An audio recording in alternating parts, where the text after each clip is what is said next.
Ladies and gentlemen, 300 megabytes of hard drive capacity. 300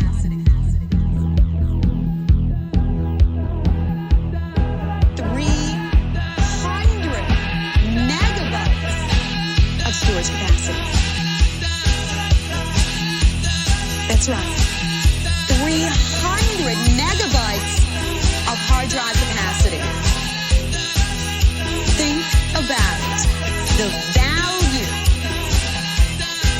and the usage of a computer with a 300 megabyte hard drive. What can that do for you? Oh, sky's the limit. The sky is the limit. When you're thinking about the capacity of a hard drive of that size, it's as if you have 300 huge file cabinets, 300 file cabinets of storage capacity. That's right. The biggest arena of computers today, the biggest arena is in the CD-ROMs. It's the biggest growing sector of computers, and it's not going to stop. It is not going to stop. It's not a fad. Ladies and gentlemen, it's tomorrow, today. There's 26 volumes of an encyclopedia on one disc, on one CD disc. That's right. We're talking about 9 million words just for starters on that disc. That's on one disc. You couldn't get close to that on a floppy disk. 9 million megabytes.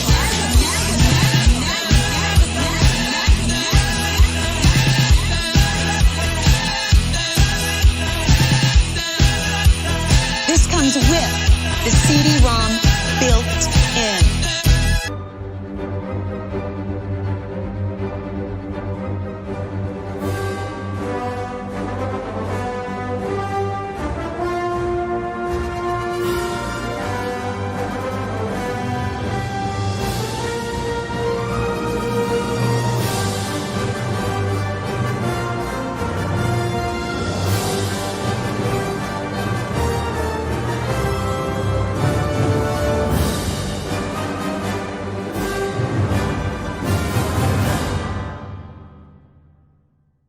Motherfucking trailer!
Akno Goji super chatted $5. We can't hear you.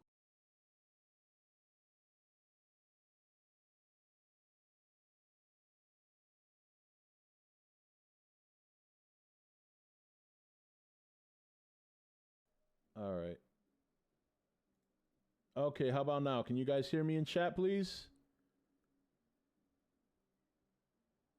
Okay, good. Can you guys hear me in Zoom? All right, there we go. That was the one last thing. Okay, so what happened was I was trying to get this filter put into OBS today because I wanted to be able to get my camera to work on stream as well as Zoom, but I can't do that. So the guys in Zoom can't see me. And when I put everything back to default, I forgot to put set the mic back off to default and back onto my stream mic. So listen, we're not gonna waste any time. All right, we got a bunch of great guys here, and they've been patiently waiting, and I've had them muted this whole time, but they are unmuted. The chain is loose now. All right, here we are. Let me at him. Let me at him. All right, guys, we got, of course, the Phat Samurai guy. Below him is the SexySumo, and of course, to his right is Mr. Retro Leo. How you guys doing? Good. I'm doing great. Awesome. So Yeah. not so much. And I believe. Hold on one second here. I want to make sure that my mic is not too loud on the other end. So I also believe Phat Samurai, you said Lady Blood might be joining us later. Yeah, she'll be in a few minutes. All right, cool. Awesome. So we're going to have a nice group. We're going to be talking about sci-fi movies through the generations. We're going to be starting in the 70s. We're going to go through some of our favorite movies through these years. We're also going to give our opinion on the most groundbreaking sci-fi movie that decade, 70s, 80s, 90s, 2000 to 2010, and then maybe we'll dabble into what's going on now with sci-fi movies. So now the 70s era, I believe it's probably going to be a little tough because some of us were born during that years. Some of us might have been a little bit later. But there she is. What's going on? How are you? How's it going? Good. So, all right, we're gonna kick it off in the 70s. This was a prime time for sci-fi movies. Not only excellent, but very bad. So we're gonna kick it off with my man, Phat Samurai. I want you to tell me, you and Lady, your favorite movie from this time period. And what movie you think was the groundbreaking movie that changed sci-fi movies going forward? Yeah, you're gonna put something up here. What would you? Well, I thought it was from the message you got. I thought it was 80s up. Oh yeah, no, I'm making this. I gotta make this hard. Oh man, 70 groundbreaking sci-fi, babe. All right. Here we go. Star Wars. Boom. Okay. Give you. Akno Goji super chatted $2. Alien was the best movie of the Star Wars 70s. changed the game. Directed by George Lucas. Ruined sci-fi for everybody. I'm kidding. I'm kidding. Yeah, changed the game. Composer John Williams. I can't even imagine what the experience must have been back then, where people did not know what kind of movie they were gonna get, and they went to the theater and they saw Star Wars, the epic space opera, that had a little bit of everything. It had comedy. Yeah, it's almost a fantasy too. You got the big Dark Knight, which is Darth Vader. You got the wizard, the sci-fi wizards. Yeah, right, sci-fi wizards. So it was a phenomenon. The line, I saw photos of the lines for it came out in the theater. And it's insane, and that really kicked off even more so, I would say, than Jaws. Now, was that your favorite? Was that you guys' favorite sci-fi movie coming out of the 70s, though? I grew up with Star Wars, so yeah, probably as of right now. I didn't see Star Wars until I was 18. So she was 18. So no, She didn't see Star Wars. Not for me. Sorry. Mine would be Alien. Oh Alien? shit! Alien. Okay. The original Alien. That's my favorite from the 70s. And that's groundbreaking in itself too. That movie that changed the game too. All right. Wow. I wonder here why literally everyone on screen is frozen. I don't know why, but hopefully that loosens up in a minute. But we're gonna go below you to Mr. Sumo. What about you? Your favorite movie coming out of the 70s, and the movie you thought was groundbreaking? Well, obviously, I saw Alien in its censored greatness on Channel 5. So all the words were dubbed and all the good stuff was cut out. So I didn't see that till maybe about a year later when I actually rented it. So other than that, Star Wars, I'm like Lady Flatbutt. I didn't see Star Wars till I was well out of high school back in 97 when the special editions came out. Oh. That's about the time that I saw it, and I was in love with it. It was great. All right. Other than that, I mean, I don't know what other ones came out in the 70s other than, what other ones came out in the 70s? I saw, what was it, Close Encounters? Yeah. Of the Third Kind. Very good. Yeah, that was a good one. It was a slow burn, but it was good. Oh, yeah. THX 1138 was pretty dope. Super chatted $5. Well, Alien Logan's and Star Run also Wars came were out the in the best 70s. movies of the 70s. Yeah. So, all right. So we got Star Wars and Alien. All right. Going on to you, Leo. Well, you stole you ruined my choice, man. You gave it away. No, Close Encounters is my choice, and my foray into sci-fi was late. I didn't realize I liked sci-fi films until later. So I wasn't watching them growing up, really. I mean, I saw some of them. I saw Star Wars. I saw Alien for the first time with Phat Samurai and Lady Flatbutt just a couple months ago. You know what I'm saying? So yeah, I was a late bloomer on some films. Alien is definitely Alien and Close Encounters for me. Close Encounters, I feel like Close Encounters of the Third Kind is the most realistic sci-fi film ever made. Meaning, if aliens literally came and what would happen right here, right now, with society reacting to a UFO landing? It was just so realistic. It was just a really good film. You know what I mean? I felt like from beginning to end. Yeah, I love the boom, boom, boom, boom, boom. That's like a iconic scene coming out of that movie. Well, yeah. I would definitely have to agree that coming out of the 70s, the sci-fi movie that broke ground was definitely Star Wars.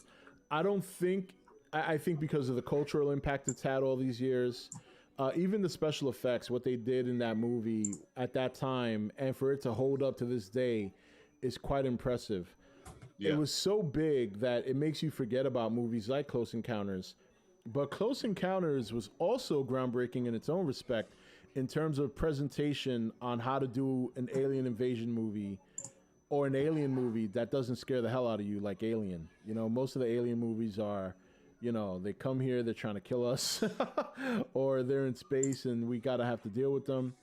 Some other notable ones, believe it or not, this movie is actually listed as sci-fi at that time. Superman was listed at, because we didn't have the comic book genre as a category back then, so Superman was also another good. I see that Mad Max. Yeah, Mad Max.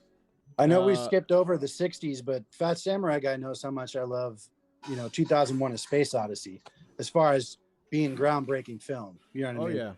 Oh yeah. But that's 60s. Yeah. You know what I mean? Yeah. Yep. And well, I'm taking it back. I'm gonna take us back further just for fun. I recently, Rob, just watched 1927's silent film Metropolis. Wow. Oh, dude. Never seen it. Dude. I was really impressed with the set design and the visuals and the miniatures and stuff like that. I was like, dude, this felt like a steampunk film before there was steampunk. This felt like a cyberpunk film before years before Blade Runner even came out. $2. It was a very interesting watch. But yeah, Flash I was just like, Gordon, ha. Because you got me in the sci-fi mood, so I finally got around to checking it out. But yeah, Metropolis. Yep. And then some other notable titles: Invasion of the Body Snatchers. Yes. Stepford Wives. Yeah, that ending when he does that is so creepy. So, do you guys have any? Planet of the Apes. Yeah, Planet of the Apes. Yeah, there was actually a whole mess of Planet of the Apes movies that came out of the 70s, but the original definitely. Mad Max, of course, Logan's Run, which I mentioned. Do you guys have any guilty pleasure sci-fi movies coming out of the 70s? The 70s. I personally don't have Oh, any, man. but I just wanted to check before we move on to the I- next decade. I have a ton of 80s guilty pleasures. We're gonna get into the 80s. That's a long list of sci-fi movies. That this is gonna be a tough category. I'd have to ask my parents. when did the Fly come out? That came out in the 80s. That was the 80s. Well, which yeah. one? The original or the original, remake? Yeah. Oh, the original. Yeah, that was in the what? Yeah, I think 50s, that was, 60s? 50s or 60s. Okay. Yeah, I was. All right, so let's get to the 80s because I'm pretty sure this is a decade we're going to spend some time in. All right, so we have a lot of stiff competition for the 80s. And because also we have 2 more Star Wars movies here, but we also have a lot of other good movies.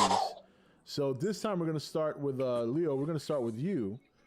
All right, so your favorite sci-fi movie coming out of the 80s and the movie you think is groundbreaking for that decade. So is it what? So I can pick one that's my favorite and one that's groundbreaking. Yeah, it could either be the same or it can be 2 different movies. That's hard because I feel like the most groundbreaking. God, man, I feel like Empire Strikes Back is my favorite Star Wars film. And in my opinion, just a great film from beginning to end. One of the best all-time cliffhangers of all time. Han Solo being stuck in carbonite, and the film ends, and you don't know what's going to happen to him, kind of thing. So I feel like Empire Strikes Back broke even crazier ground than Star Wars did. But as far as my personal favorite, it's almost impossible to choose. But I have to say it's like a 3-way tie, if these even count, between Ghostbusters. Does that count? Yeah, Ghostbusters it's sci-fi comedy. Yes. Yeah, Ghostbusters, Back to the Future, Yep. and Those there are- was another one. Yep. And That's- those are all that's- listed under sci-fi. Yeah. Yeah. I feel like those 2 were just. Oh, and Total Recall. Total Recall Was is it? Is 90s. it? Like, that's a guilty pleasure. Yeah. you know. Well, Total Recall's in the 90s. So That's in the 90s. early It is. 90s, Oh, yeah. is that 1990 Like officially? 92 or something like that. Yeah. Okay. So cool. So my bad. So Ghostbusters, Back to the Future. I feel like those are 2 that just pop culture wise, just I love and always will. All right. Great film. All right. What about you, Sumo? I mean, the list is long, man. There's so many good ones. Oh yeah, it's a very long list. RoboCop. RoboCop's one of my Yep. favorites, RoboCop and RoboCop 2. Yeah. Terminator. I thought that was pretty groundbreaking. Oh yeah. I mean, the second one was far superior, but that's later on. Guilty Pleasure. Oh, wait, I can't say They Live is a guilty pleasure. That is a great movie, though. Enemy Mine. I like Enemy Mine. Enemy Mine is very good. Actually, I have that here on my list as well. Enemy Mine is a very, very good movie.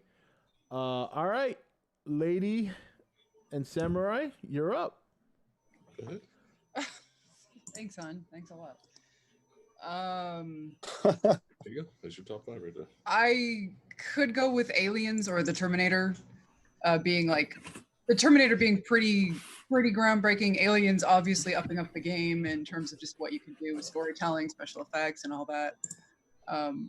My personal favorite, I cheat. I'm a Star Trek person, so I got Star Trek II: The Wrath of Khan. That's Kinda like- another good one though. Brought Yeah. Star Trek back into the fold of legitimate storytelling instead of just cheesy 60s TV. Since the first movie, the motion picture, is my guilty pleasure. It's just not, it wasn't what Star Trek could have been, where Star Trek 2 kind of, like I said, legitimized itself in terms of, hey, take us seriously, goddammit. So that's my personal favorite. So. All right, that's still a good. That's again, these are very good movies out of the 80s. Go ahead, Samurai. All right. First up, I'd like to say what's up to chat. Cheers to chat. Cheers, you guys rock. The Yeah. nation. Thanks for joining us. All right. Let's see. Uh-oh. Oh, this Come happens on back Zoom. to This happens us. on Zoom too. I thought to myself, hey, let me use Zoom. Maybe this won't happen on Zoom, but I was wrong. Is internet? Are we good? Because No, that's you're good. good back. now. Yeah, you're good. You're back. You got to kick the mouse so it turns the wheel. Okay. I was just saying, what's up to chat, the nation? You guys rock. Thanks for joining us. All right, let's see here. So, okay, yeah, you can turn it off. I'm sure Leo, I'm sure Leo and SexySumo they're gonna know what I'm gonna pick here.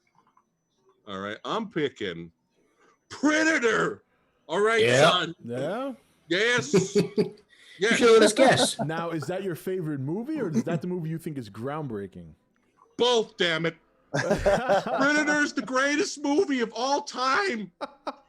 In any genre, in any era. Okay. No, Predator's my favorite, but groundbreaking would have to be, in my opinion, John Carpenter's The Thing. Really? Oh yeah. Yes, Yeah. because think about it, that movie was not a big budget film, Nope. but the special effects and the practical effects of that movie still hold up to this day. And that movie failed at the box office, and the critics hated it. It's a cult hit now. Yeah. Now everybody respects the shit out of it now. But in terms of practical effects and stuff like that, for such a small budget, it changed the game. All right. The Thing. So this is tough for me because a lot of good movies came out of the 80s. And I just want to read off a little list I had here that I collected. This doesn't even crack the surface. But I mean, you got Abyss, Aliens, Predator, RoboCop, The Fly, Starman, Enemy Mine, Flash Gordon, Tron, The Thing, Flight of the Navigator, Last Starfighter, E.T.,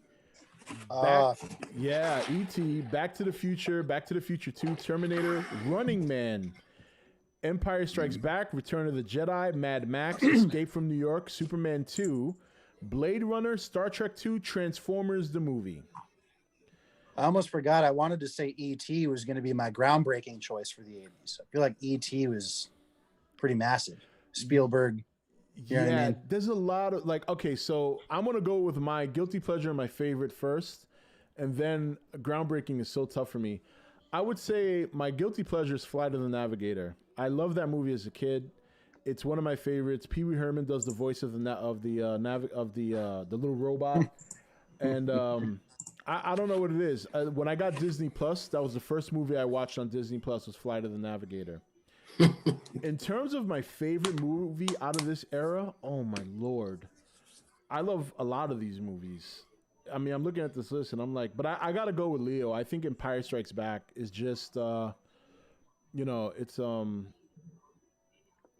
iconic. Yeah, it's incredible. And, that was on the list too.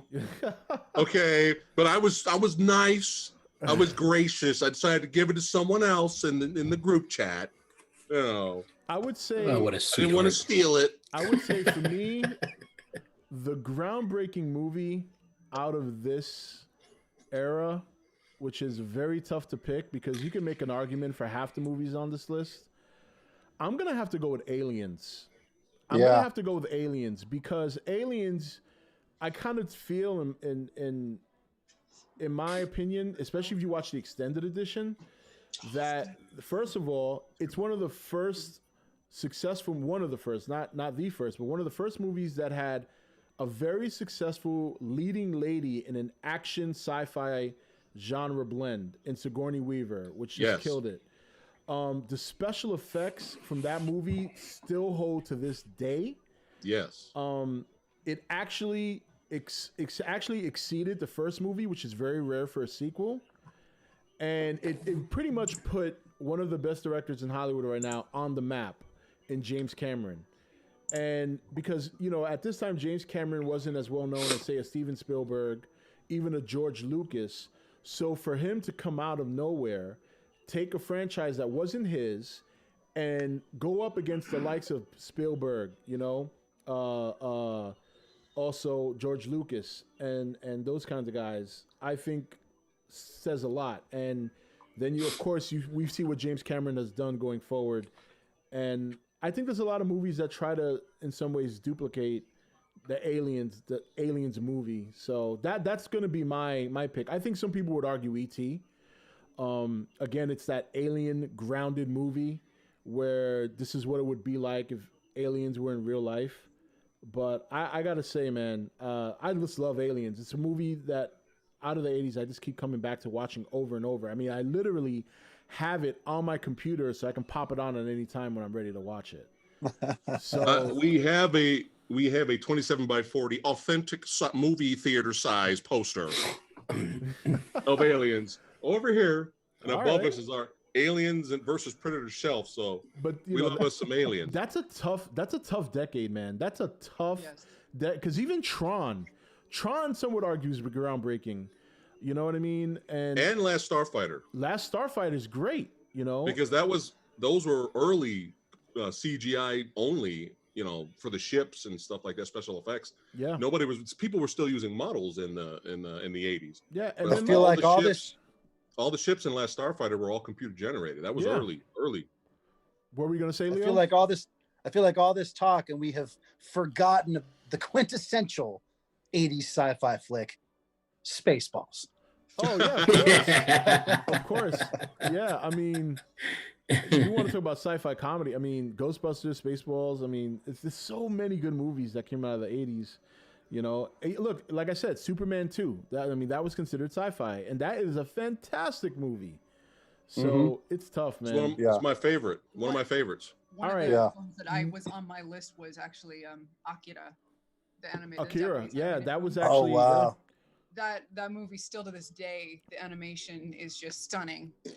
And even though it's not a complete faithful adaptation because of the circumstances, the manga wasn't finished yet. And it's a little, you have to go in with an open mind just to kind of get your head around it, because it's very odd, especially for, I think, Western audiences, especially for the time. You know, you go back a couple decades, we weren't used to cartoons looking like that and doing the shit that movie did, you know? Yeah. Now, real quick, chat is asking me why not Batman. Batman was not in the sci-fi categories. Batman was in the adventure category because Batman was a normal man dressed up in a rubber suit. Superman. I feel like that would make its place in the comic book film discussion. You know. Yeah, I mean, but at that time, comic books didn't have their own category, so they would get split up. So Superman was in sci-fi because Superman was from an alien. He was an alien. He was from a different planet. He could fly. He could do all these crazy things. Batman is not necessarily sci-fi. It's action adventure. That's why it didn't pop up. So it's interesting you brought that up, Rob, because our list that we put together for 80s, 90s, and the 2000s and stuff, we excluded all superhero flicks. So if you guys bring up any superhero movies, because a lot of them can be considered sci-fi, like the Superman films, by all means, make sure that's on, make sure you talk about them. Much letting you guys know up front, we excluded any superhero film, so you won't hear anything from us. I was actually going by what the movie industry labeled them under what genre during that time. That's the only reason why it's up there. So this is not opinion based. I'm just letting you guys know, chat. This is actual, information from going back and looking at genres and where they put them at that time. Obviously, Superman now wouldn't be sci-fi; it'd be in the comic book genre. So, but at that time they split them up. So now we move into the 90s. Oh, what about Mac and Me? Did we forget about Mac and Me? Come on. Mac and Me. Is that your guilty pleasure? That's my That is my guilty pleasure. It has one of the best scenes in the movie where the kid is flying down the damn hill on a wheelchair and flies off the cliff. That's my favorite scene. That is one of the best scenes in history. I wanted to be that kid in the wheelchair. Short Circuit's another one too. Short Circuit made me cry. I'm not gonna lie. Good. That made me tear up. Now, for the guilty pleasures section, Rob, are we just doing one guilty pleasures just for each? You can. Or are we doing it more than one. You per can, era? Per era. You can name more than one if you have it. All right. Before we move on to the 90s, my guilty pleasure of the 80s has to be Masters of the Universe. Oh yeah, right. That's true. Yeah. Can't help it. Yeah, I can't help it. Frank Langella as Skeletor is the reason to watch that movie. Yes. Even though that movie kind of feels like a Star Wars ripoff, Frank Langella as Skeletor is the reason to watch that movie.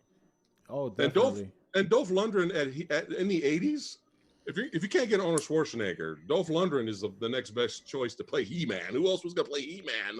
Right. The golden mullet. He had the golden mullet. That's it. All right, enough of my yapping. Do you guys have any other 80s guilty pleasures before we move to the next decade? Do you have any others? Sumo lady Leo. Nobody mentioned Blade Runner. Blade Runner is on the list, but yeah, I didn't. I think Robert did. Yeah, I think he did. Yeah.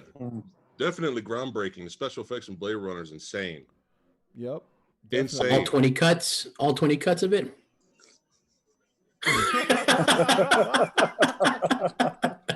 Yeah. Now we're really gonna have to get into specifics when you mention that. All the cuts. People in the chat singing the praises of Flash Gordon. Flash Gordon, hey. Flash Chat. Gordon. Chat, Yeah. you rock. Flash Gordon, baby. Yes. Yep. Absolutely. What about Flesh Gordon? No. Flash Gordon. Isn't that on Pornhub? Yeah, I mean it's like shaving private Ryan's Privates. That's one of my favorites. Yeah. You know, American Booty. You know, I love that movie. You know, or orgasmic lasers, man. All right. Okay, now, and I just want to let you guys know, chat, we're not ignoring you. I just want to get through this, and then at the end, we're all going to kind of talk about our favorite sci-fi movies among you guys. I'll catch up with you guys super chats as well. All right, moving on to the 90s. Okay. Akno Goji Super is Chatted another $10. big Groundbreaking category. film of the 80s is And really Aliens, and for competitive the as 90s Godzilla vs. Destroyer, and 2000s it's Iron Man, for the just letting 2010s Ready Player chat, One, and for 2020s Don't Got One Yet. Okay. All right, Akno. I'll reread that later. All right, 90s. We're going to start with Sumo. Groundbreaking film, in your opinion, and your favorite guilty pleasures. If it's more than one, that's fine. Well, Leo called it out earlier with Total Recall. I've seen that movie so many times. It's nuts. It doesn't get old, though. Your 90s It favorites. doesn't. So, You know, and how many movies have 3 boobs in it? Yeah, I know. Seriously. I mean, that's, now, is that a favorite, or is that what you consider a groundbreaker? For me, that's one of my favorite ones. Groundbreaking. Oh man, I don't know. Starship Troopers is up there for me.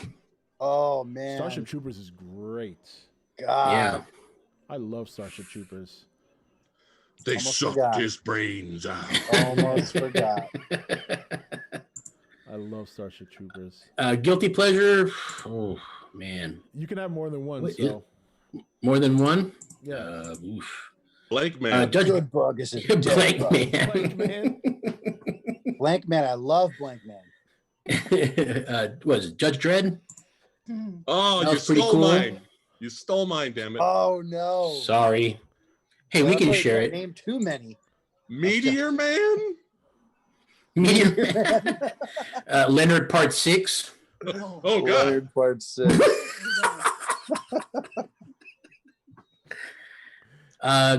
Johnny Mnemonic was pretty decent too. Johnny Mnemonic is good.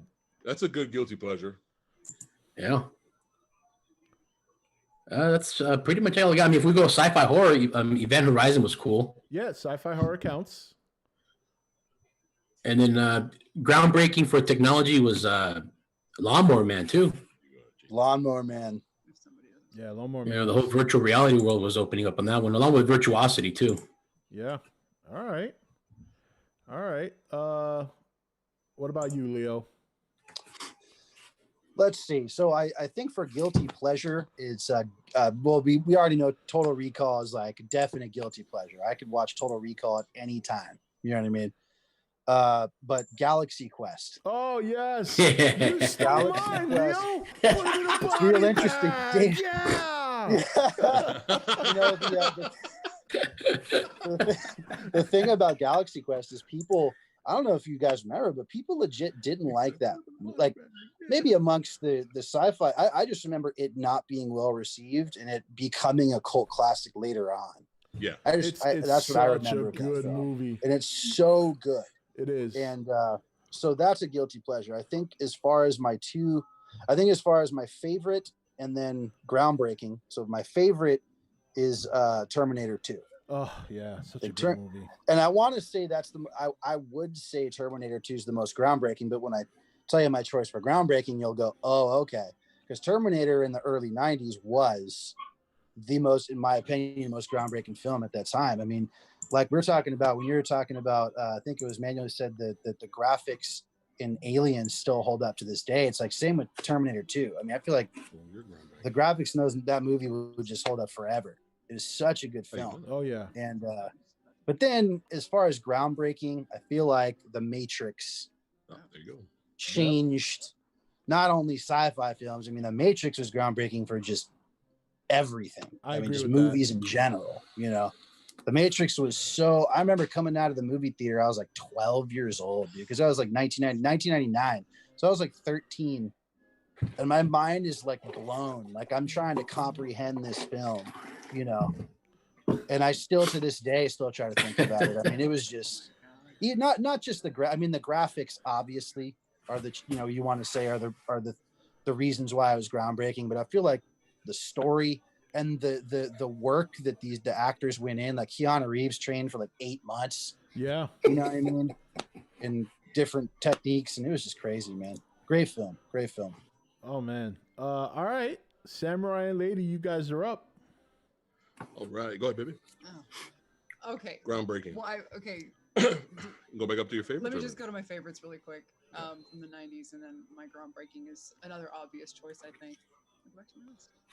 Okay. Sorry, SexySumo, but I love Stargate. I'm sorry. I know. I think one that some people might have forgotten about was Dark City.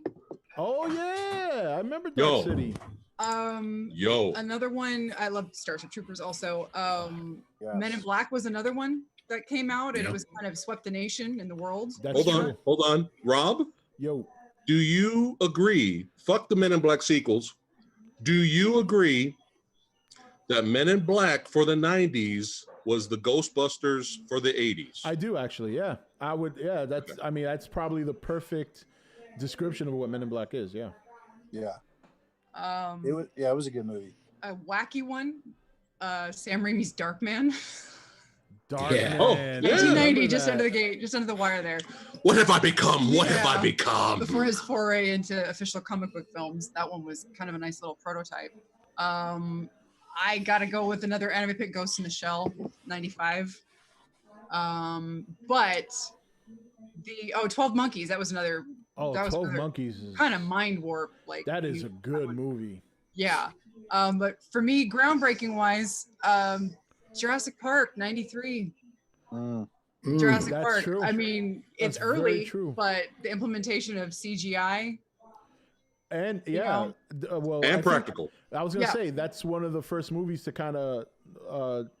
I mean, they did CGI back in the day, but in terms of the step into the next generation of CGI, Jurassic Park's like one of the first movies to do both the newer version of CGI at that time and practical. I remember seeing TV spots, not movie trailers, but quick TV spots of Jurassic Park coming out. And I remember going, what the hell is that?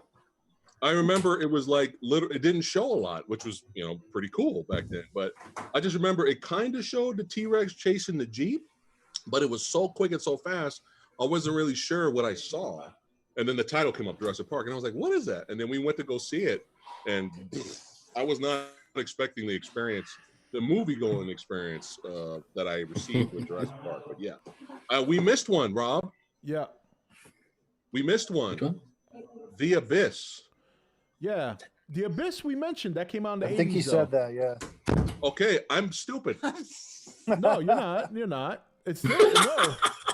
No, he listed you're it not in a stupid. long way. He listed it with like 20 other films, so. Yeah, I went through it pretty quickly. I'm sorry. I have the gray hairs. I'm look, old. Hey, listen, that's no excuse. So do I. All right, come on. But no, actually though, The Abyss, you want to mention that real quick. I actually thought it came out in the 90s too. So before I saw that, it came out like in the late 80s. I think it was 88 or 89. So yeah, The Abyss. But so Lady, you said your groundbreaking movie is Jurassic Park. Jurassic Park. All right. And your guilty pleasures? Whatever was left, I put in the fridge. Oh, this is embarrassing. SexySumo already mentioned it. RoboCop 2 and Highlander 2. Yeah. Oh, Highlander 2. Even though it's no. both, it's fantasy, but there is sci-fi in it, so you could categorize it under sci-fi too. It's just. But yeah, RoboCop 2 for sure. I didn't like it when I was younger, and then as I got older, my sense of humor became a little more warped. Yeah. There's some kind of like dark shit in there that makes me laugh more than it should. Well, it's one of. It's not a great film. I think it's the only movie where we ever see a robot get high. It's true. He takes the nuke. It's true. All right, Samurai, you're up, buddy. All right. Isn't it a school day? All right. It's crazy. All right.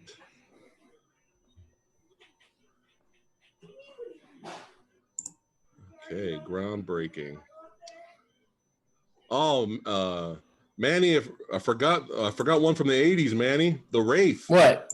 Oh, yes, the Wraith. Oh my God, that's The a Wraith classic. is so good. Yeah. Chat, I know we got a lot of youngins in here, but if you ever get a chance, watch The Wraith. That is a good movie. Too bad we can't get it here in the U.S. unless you get it from Europe. Yeah. All right, 90s. All right. I'm going to say groundbreaking in terms of visuals, The Fifth Element. Fifth Element. Yeah. Man, I was going to say, How did we 90s forget is stiff that? competition. Yeah. Yeah, man. Really good special effects in that one. Let's see. And that was a fun movie. You got Bruce Willis playing John McClane in space. Yep. You know, back when Bruce Willis kind of gave a shit about acting. Yeah. You He know? actually cared. But yeah, it was a blast. Gary Oldman hamming it up, being over the top. And I would have to say Mila Jovovich's best role in her whole entire career. The only movie I can probably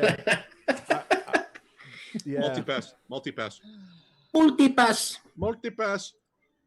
All right. I'm sure chat is going to like this one. The hardcore are listening right here. We have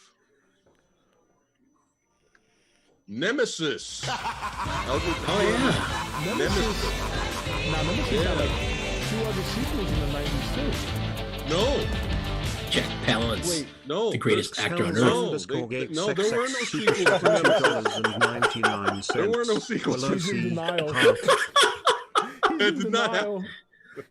But yeah, a perfect movie. Some say Albert Payon's best. That is debatable because we do have Cyborg with Van Damme. I love Cyborg. But Nemesis is a great cyberpunk action. You got Oliver Grunner in there.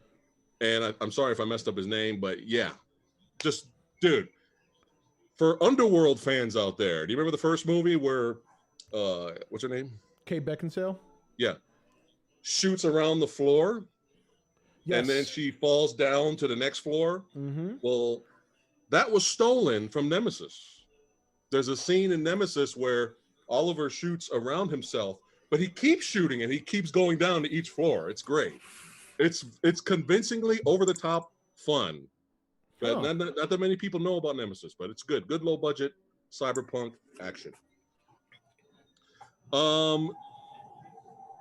As much as we love Sylvester Stallone wanted his Total Recall, damn it.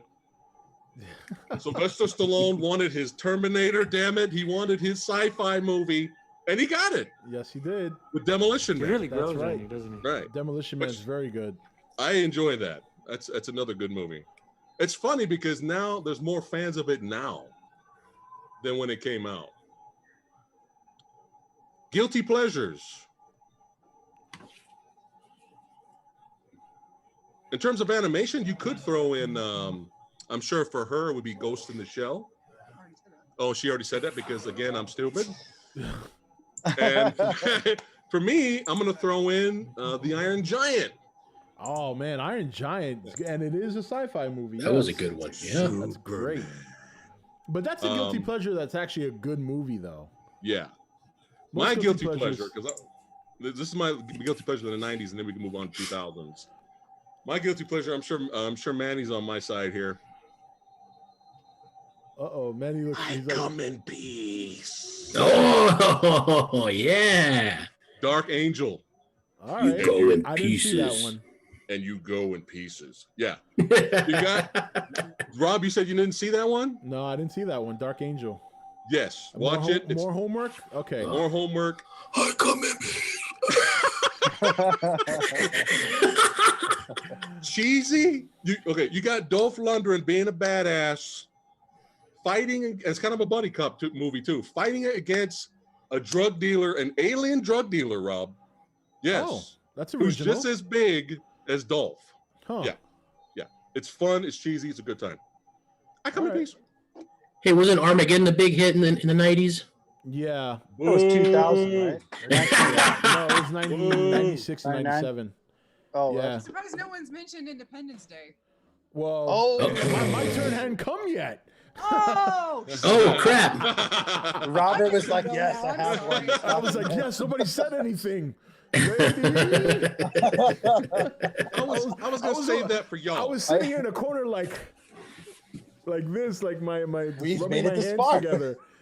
All right. Hey, we have different flavors. And I stole your Galaxy Quest earlier. I know. Damn. Everybody, yeah, I know. It's a lot of these movies are. I mean, they're just memorable.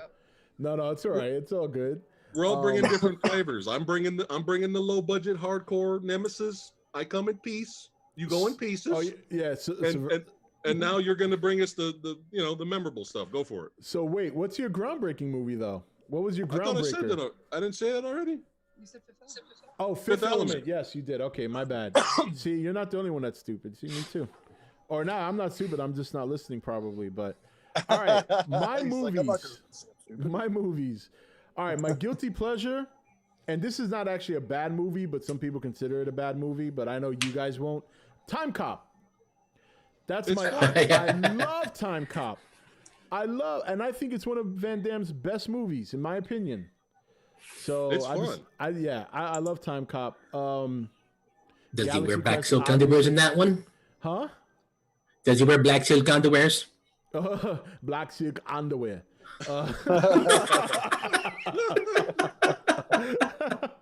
Oh man. All right. So my favorite out of this era is definitely Independence Day. And Independence Day is tied with The Matrix for my groundbreaking movie. The Matrix, I say, is groundbreaking because there was so many movies after it that copied a lot of the things they did, and it had a cultural impact. There were a lot of people started wearing pleather with sunglasses after that movie came out. So, and then the special effects were also groundbreaking. They were the first ones to use that multi-camera technology, which is how they got the shot with the slow motions. And I remember watching the behind the scenes. They literally had 75 cameras all circled around the scene they wanted to shoot that, and each one would hit a frame, and that's how they got that shot.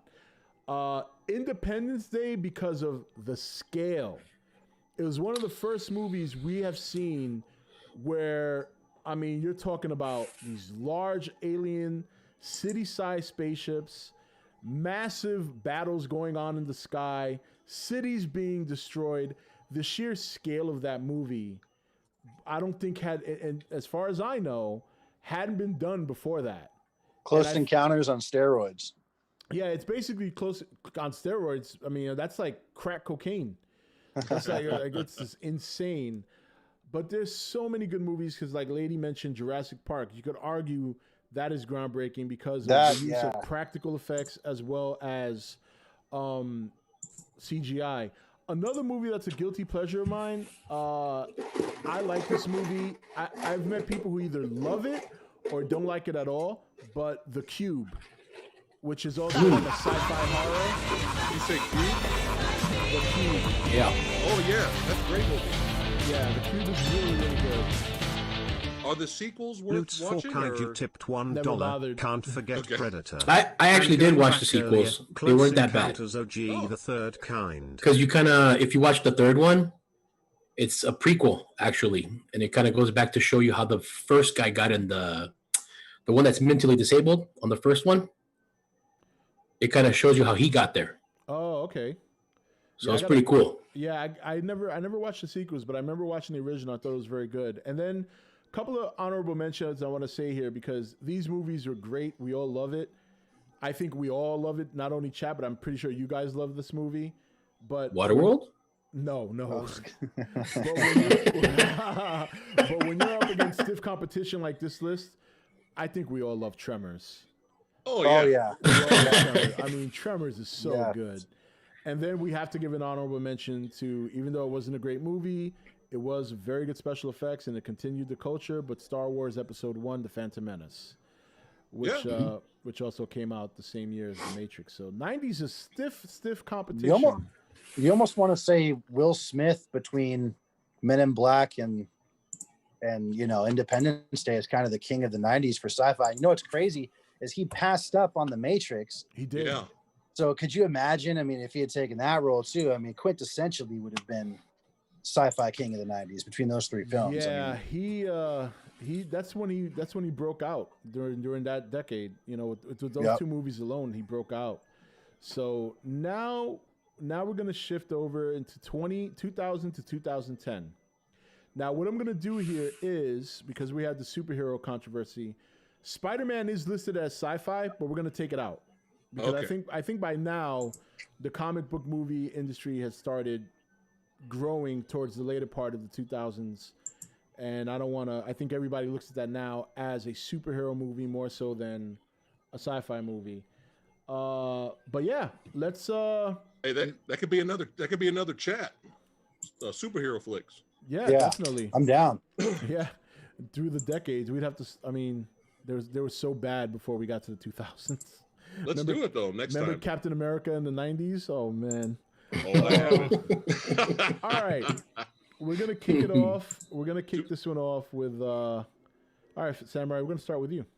Okay, 2000s now, right? 2000 to 2010. All right, let's see here what we got here. Don't Well, I know name what the too most many movies. So groundbreaking is for There's a that. lot of movies during this The era. most Steal people's groundbreaking. I ideas. shall not name the most groundbreaking because I know Leo will do it for me. It is a movie that I shall not name because I have Just do gone it. on record multiple times in stating my absolute hatred for this film. And yeah, you can hate me all you want for it. It's cool. I'm used to it. It's fine. But yeah, we all know what the most groundbreaking film is for the 2000s, between 2000 and We do. 2010. We We know do. what it is. Leo will say it if Leo Rob will say it. if Rob I'll doesn't do say it it, first. yes. Leo will I do know Leo will say it. Leo already knows what I'm talking about because he knows Oh, how yeah. much I hate the movie. it. Okay. So I'm gonna skip over that because it's so fucking obvious. It makes me want to throw up. Okay, here we go. All right. Okay.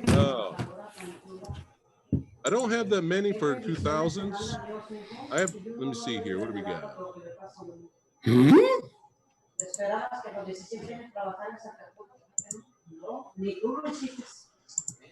You know, I don't have anything groundbreaking. You don't have to. I mean, because we all know what it is. We all know what it is. But for chat, for the hardcore underground, I like to throw them hardcore underground lovers over there. I'm gonna throw in Equilibrium. Equilibrium. I remember that movie. Yeah. Now that's your favorite movie in that era, or One of my favorites. Yes. It has badass gung fu action sequences. Christian Bale was great in it, and it's almost it's basically very similar to THX, very similar in plot to Logan's Run, but a little bit of spin on it. But it's a badass sci-fi action flick. If you guys have not seen Equilibrium, make sure you guys check it out. Unfortunately, that director's never really made anything amazing since Equilibrium, but Equilibrium is definitely one of those. Nobody knows that movie exists. So, but I'm just giving it a shout out because we're talking sci-fi. We're talking to some sci-fi here. Stinky Dora. Yeah, you got it, bud. Oh, Stinky Dora. You got it. He called it. Okay. Hey, I'm not the only one. All right. I'm just gonna pop off a Don't few. ruin it Rob. yet. I'm just gonna pop off a few, and then we'll just keep it rocking and rolling. Okay. all right. So, Universal Soldier is another shout out for the 90s. Great sci-fi action flick. Universal Soldier Regeneration is fucking badass. That's one of the most badass Van Damme movies that no one's seen. Check out. I haven't seen it. Universal Soldier Regeneration is amazing. Shout out to Godzilla Tokyo SOS. That's right, Kaiju Movie Maniacs. Y'all know what time it is. Now he's pandering. Nah.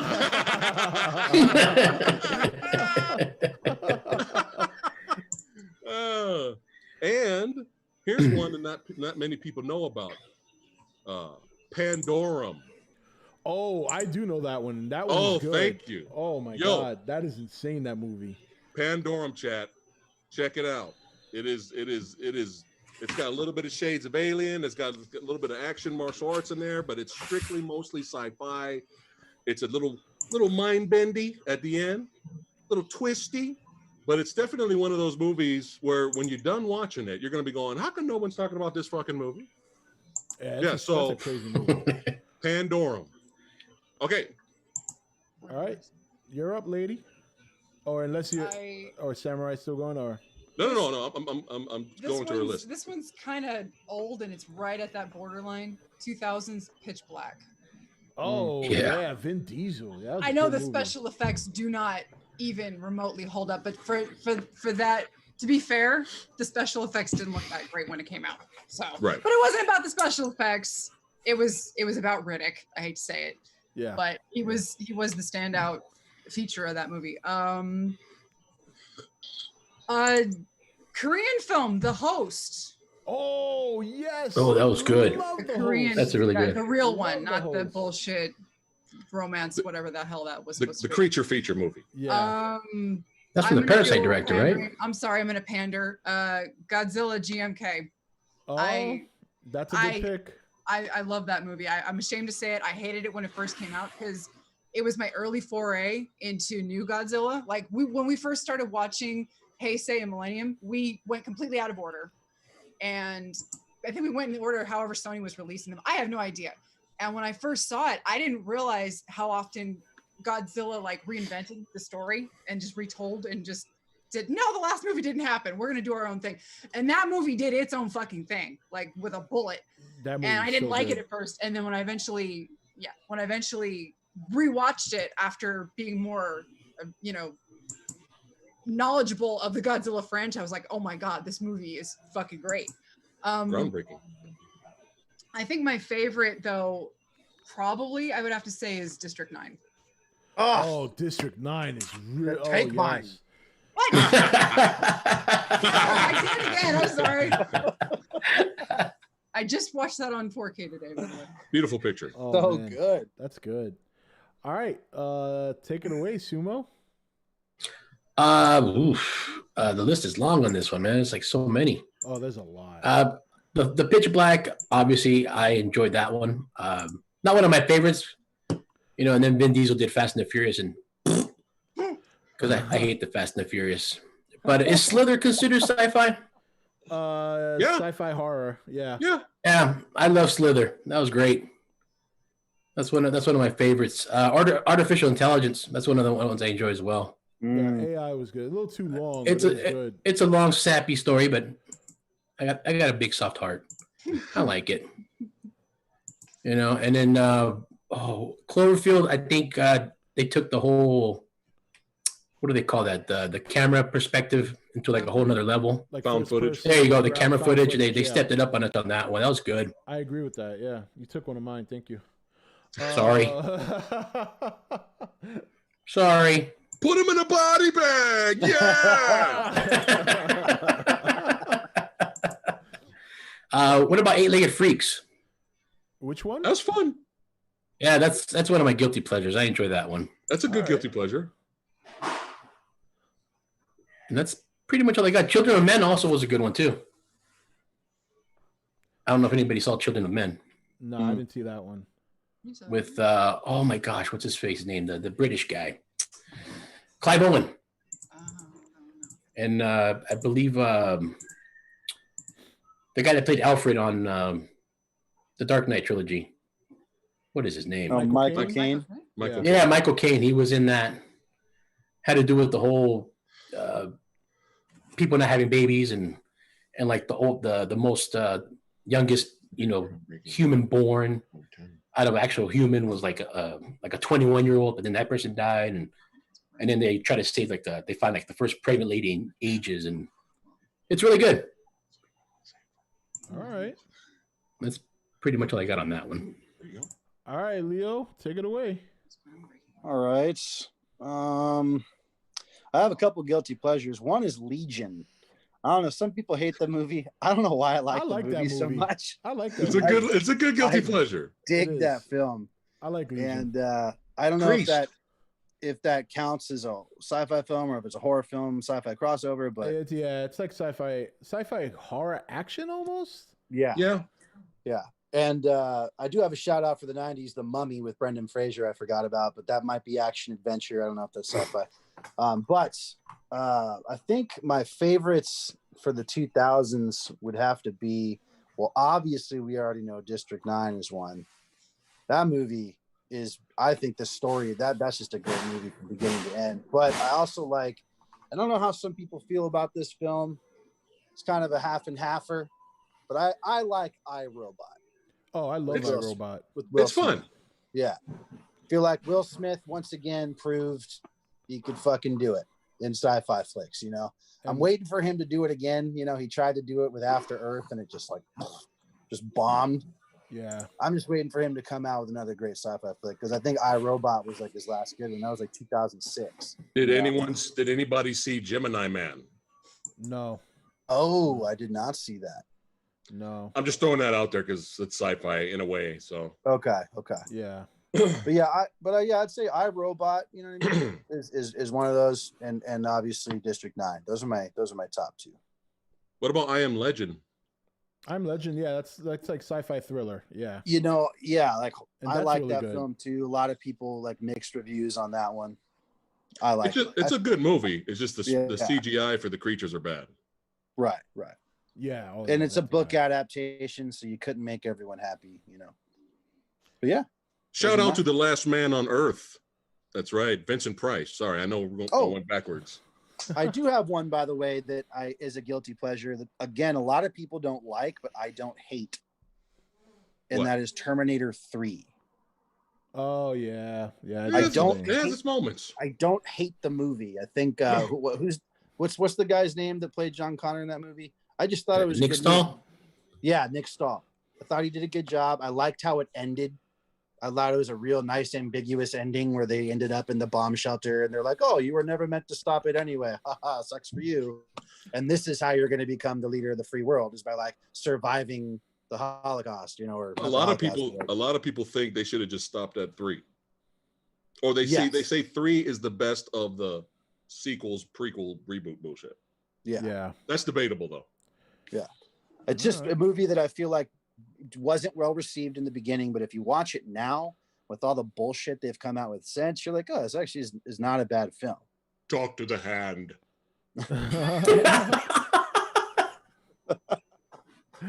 Oh, yeah. All right. I have a lot of movies I like in this era. I'm sorry, not to interrupt you. No, go ahead. The most groundbreaking is Lady Fatblood's favorite film of all time, Avatar. Oh, you took mine again. Oh,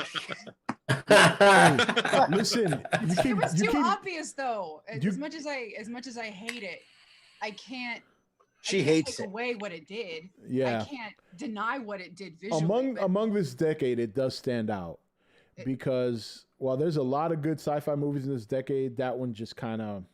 And I'm not crazy about the movie. I'm just recognizing what it did. Yeah, the visual. I mean, it's incredible. I have a lot of guilty pleasures in this era. Some of them are great movies. Some of them are not. One of my guilty pleasures that's a great movie is WALL-E. Yes. Great movie. WALL-E, man. That movie is so good. Additional guilty pleasure, Titan AE. Which is haven't seen anime. It, yeah, that's an anime. It's pretty good. Final Fantasy Advent Children is another guilty pleasure of mine. Good visuals. I love the Final Fantasy movies. Not Terminator. Transformers. For love them or hate them, Bay makes things explode. One? Yeah, the first one. The first one was. Yeah. It was incredible. But in terms of my favorite in this era, this it's hard to pick just one because I also like iRobot, I Am Legend. They even have you have Star Wars Episode 3, which was actually very good. Revenge of the Sith is another one that was to me the best one of that prequel trilogy. I agree. It was the best. Except that part. Yeah, Except that. that part was pretty dreadful. Where is Padme? Yeah. Please bring me a cup of coffee. You killed her. Oh man. But yeah, in terms of groundbreaking, you kind of got to give it to Avatar. It was so far in ahead over some of the, I mean, and District 9 is great. That's another, I mean, I agree with you guys. District 9, I think what made that good was that I find the story in District 9 to be way better than the story in Avatar. Yes. But in terms of presentation, Avatar is, I mean, you just can't, it's such an amazing visual movie. I just think the story has been done before. It's basically, you know, like a lot of people said, oh, it's like what was it, Pocahontas? Oh no, not Dancing with Wolves. And Fern Gully. Fern Gully. Right. Yeah. So, and you know, again, you guys mentioned a lot of movies I like, so that's why I'm kind of stuttering here, because it's like I think that pretty much covers it. The remake of Star Trek, personally, I liked a lot. Yes, Chris Pine. The first one, yeah. Yeah, the first that one. Actually a good movie. and then Cloverfield is one of my favorites as well. So, The first 5 minutes of Star Trek get you sucked right in. oh, absolutely, Gosh, dude. yeah. I don't want to give anything away in case anyone hasn't seen the movie yet, but watch that movie if you have. I mean, it's 13 years later.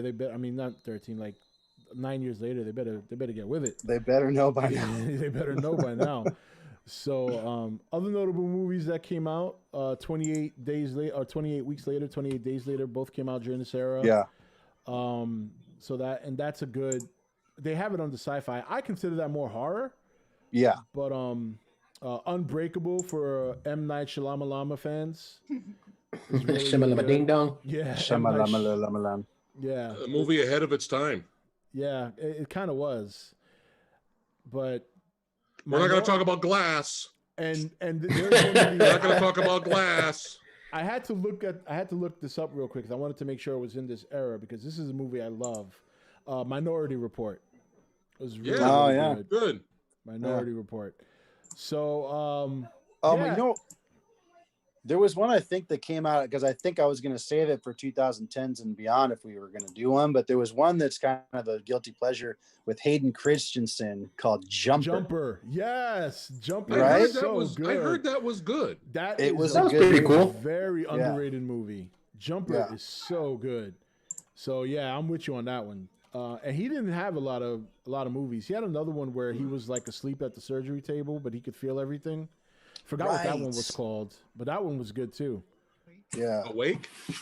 Was it Awake? I think so. Or Wake Me? Or I don't know, but it was a good movie. I'm not sure. I think Jessica Alba was in it too. Is it Jessica Alba or was it Katie Holmes? I can't remember which one. I think it was I think it's Alba. called Wake Your Ass Up. Yeah. Wake your ass up, fool. All right. All right, and we're gonna and we'll just do an open forum for 2010 to 2020 because this is more recent, and I think a lot of us are gonna this is I'm gonna get killed. My guilty pleasure. You guys are gonna kill me. What is it? All right. So for 20, one of my favorites though. Before I get to the guilty pleasure, I gotta balance it. I gotta have the yin and the yang here. Okay. One of my favorites in the 2010s is Dread. Nice. Yeah, Dread was dope. Dread. I actually thought that's one of the few remakes that were probably better than the original, in my opinion. I think I have two that really stand out. Hold on, let me pull this up again so I don't remember. But I know one. You guys can see me, right? You disappeared. Okay, cool. Hold on. Let me come back. Let me come back. Hello. So my two is Inception. Okay. With DiCaprio. I thought that movie blew my fucking mind. I love Inception. Even still thinking about it now, I'm like, I got to go back and watch that again because I just saw it one time and was blown. And then in my opinion, say what you will about the film, in my opinion, this is my favorite and is the most groundbreaking of the 2010s. I think. Some people hated it though. Okay. And that is Cloud Atlas with Tom Hanks. Didn't see it. Have not. Yeah, I seen didn't see that one either. It's a mind fuck. I love that film. So some people watch that film and they come out of it just like minds blown and love it, and other people just like, I just didn't like it, you know. And so Cloud Atlas, if you haven't seen it and you all three haven't, I'd say it's worth a sit down. You know what I mean? I have not seen it, but some people are saying that film is the Wachowskis' best movie after the Matrix trilogy. It is. It's one of my it's like in my top 5 favorite films of all time. Somehow it just crept into the top 5. I don't know, maybe that was it. Let's say top 10. Let's say top 10. I don't want to get ahead of myself. But because I don't like overbuilding things, because then you got, you know, but personally for me, it was a very groundbreaking film. So give that one a watch. Will do. So Rob, since this is an open forum now, you want us to just kind of quickly go through our list, what we got, just dun. Shout out. I'm actually looking at chat now because they've been denied attention. They're not used to that. So all right. So 2010's favorites for Lady Fat Blood, go. Well, I agree. Inception is probably the most groundbreaking, or at least one of the most. Yep. I guess some of my favorites so far. Keep in mind I haven't seen nearly enough. Snowpiercer. I heard that was good. I gotta see that. That was an interesting sit down. It's not an action movie, just remember. Right. This one, I kind of sci-fi. I mean, it's categorized as sci-fi among other things, but Mad Max Fury Road, for sure. That movie brought me to the YouTube table, unfortunately, for better or for worse. That was our first review. Well, that was my first review with you. Yeah. You had another review on many years ago. Pacific Rim. Oh yeah, love Pacific Rim. A lot of fun. Speaking of effects that still hold up, would be Pacific Rim. And Looper. For sure. Oh, Looper was cool. Hey, Looper. Yes. That one I missed. Hate it. I enjoy it. What about Interstellar? What do you guys think about Interstellar? Have not seen it. Okay. I think good. I think I enjoy Interstellar. I think Interstellar, some would argue, is a groundbreaking movie for that era, this decade. McConaughey's, you can't. I mean, the dude can act, man. Yeah. All right. I'm in space.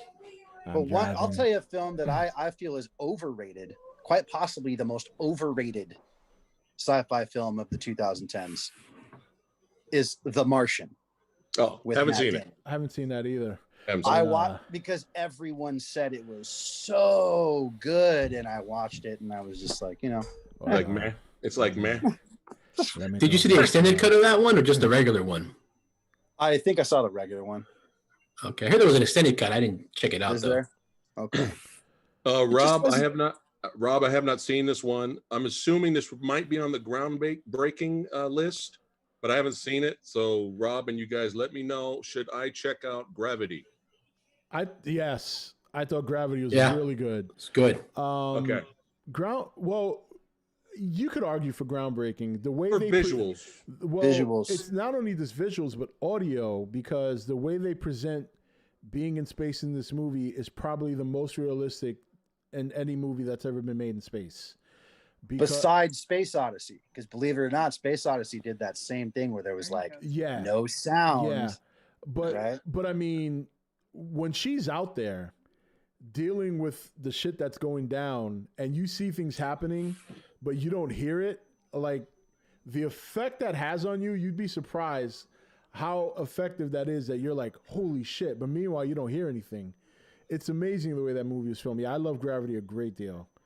Yeah, very, very good. Shout out to the underground hardcore crew and that's in chat right now. I'm going to throw in Serenity. I didn't see Serenity. I haven't seen it. Fun, Firefly series? Yeah, fun, solid, entertaining sci-fi adventure movie. You will enjoy it, but you will love it if you watch the Firefly TV series, which is not long. Yeah. You can binge through that quick. Okay. Yeah. All right. 'Cause that's the finale of the show. What did you guys think of Life? Came out in I've not seen it. 2017. Have you guys seen Life? No, I haven't seen that one. I don't think either. That's a guilty pleasure of mine. I personally really enjoy that. But it's nothing. The story isn't anything super groundbreaking, but good movie. Was that movie, Leo, a better Venom film? Venom was fucking terrible. You know this. We saw it together. So No, I'm saying it was Life from beginning to end is a coherent film. It's a good movie. I feel like it's got like 65% Rotten Tomatoes, something like that, and it's got a nice shock ending. You know, it's definitely for a movie where you're like, if you're pondering, you're like, damn, and I haven't seen a damn good sci-fi flick in the last 10 years. It's definitely one of the movies you got to watch. One thing Life. that chat is mentioning right now, and I have to agree with them on this one. Edge of Tomorrow with that was on mine. Tom Cruise. Yes. That's on mine. Good. Yep. To Edge of You Tomorrow. guys check out Elysium?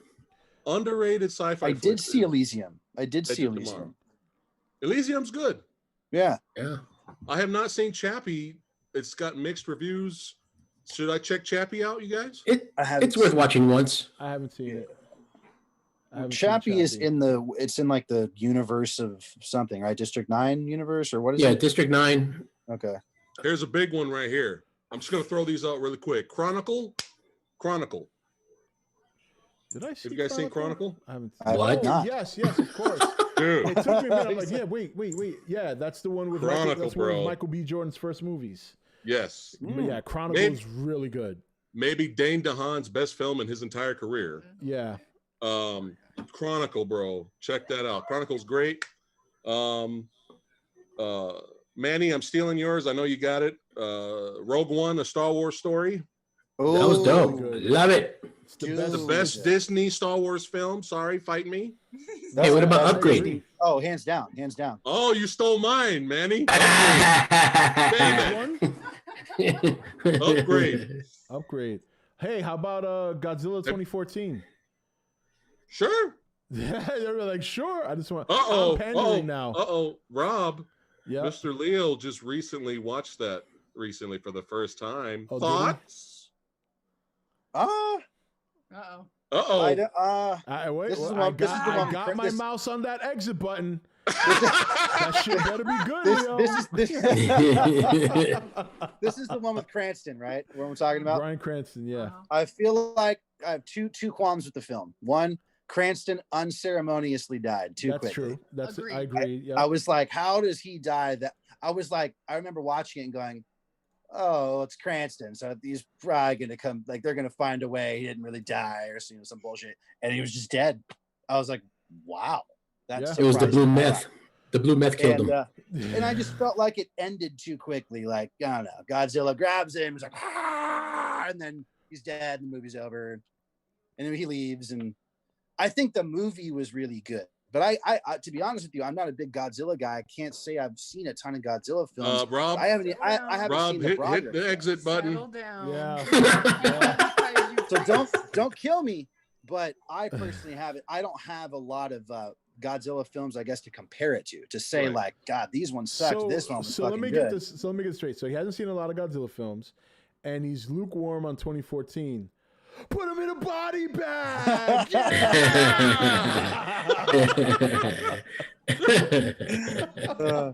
Hey, So it's Rob, obviously I want quick, Leo to watch. I just want I to say want Leo real to quick. watch King of the Monsters I want to and slide. I compare. want to slide this one in real quick before. Oh, go for it. Go That for was wrong choice of words. I Hey. want to say this movie real quick because I want to be able to get a movie before someone else gets it. So Do but it. This Do movie it. is really good, completely underrated. Oblivion with Tom Cruise. That's fun. Oblivion Yeah, it was cool. is one of my Yeah. favorite sci-fi movies of the last 10 years. Yeah. Just saying. Okay, guys, that's it. Alita? What about Alita? Alita? I haven't seen Alita yet, but I heard good things. It's fun.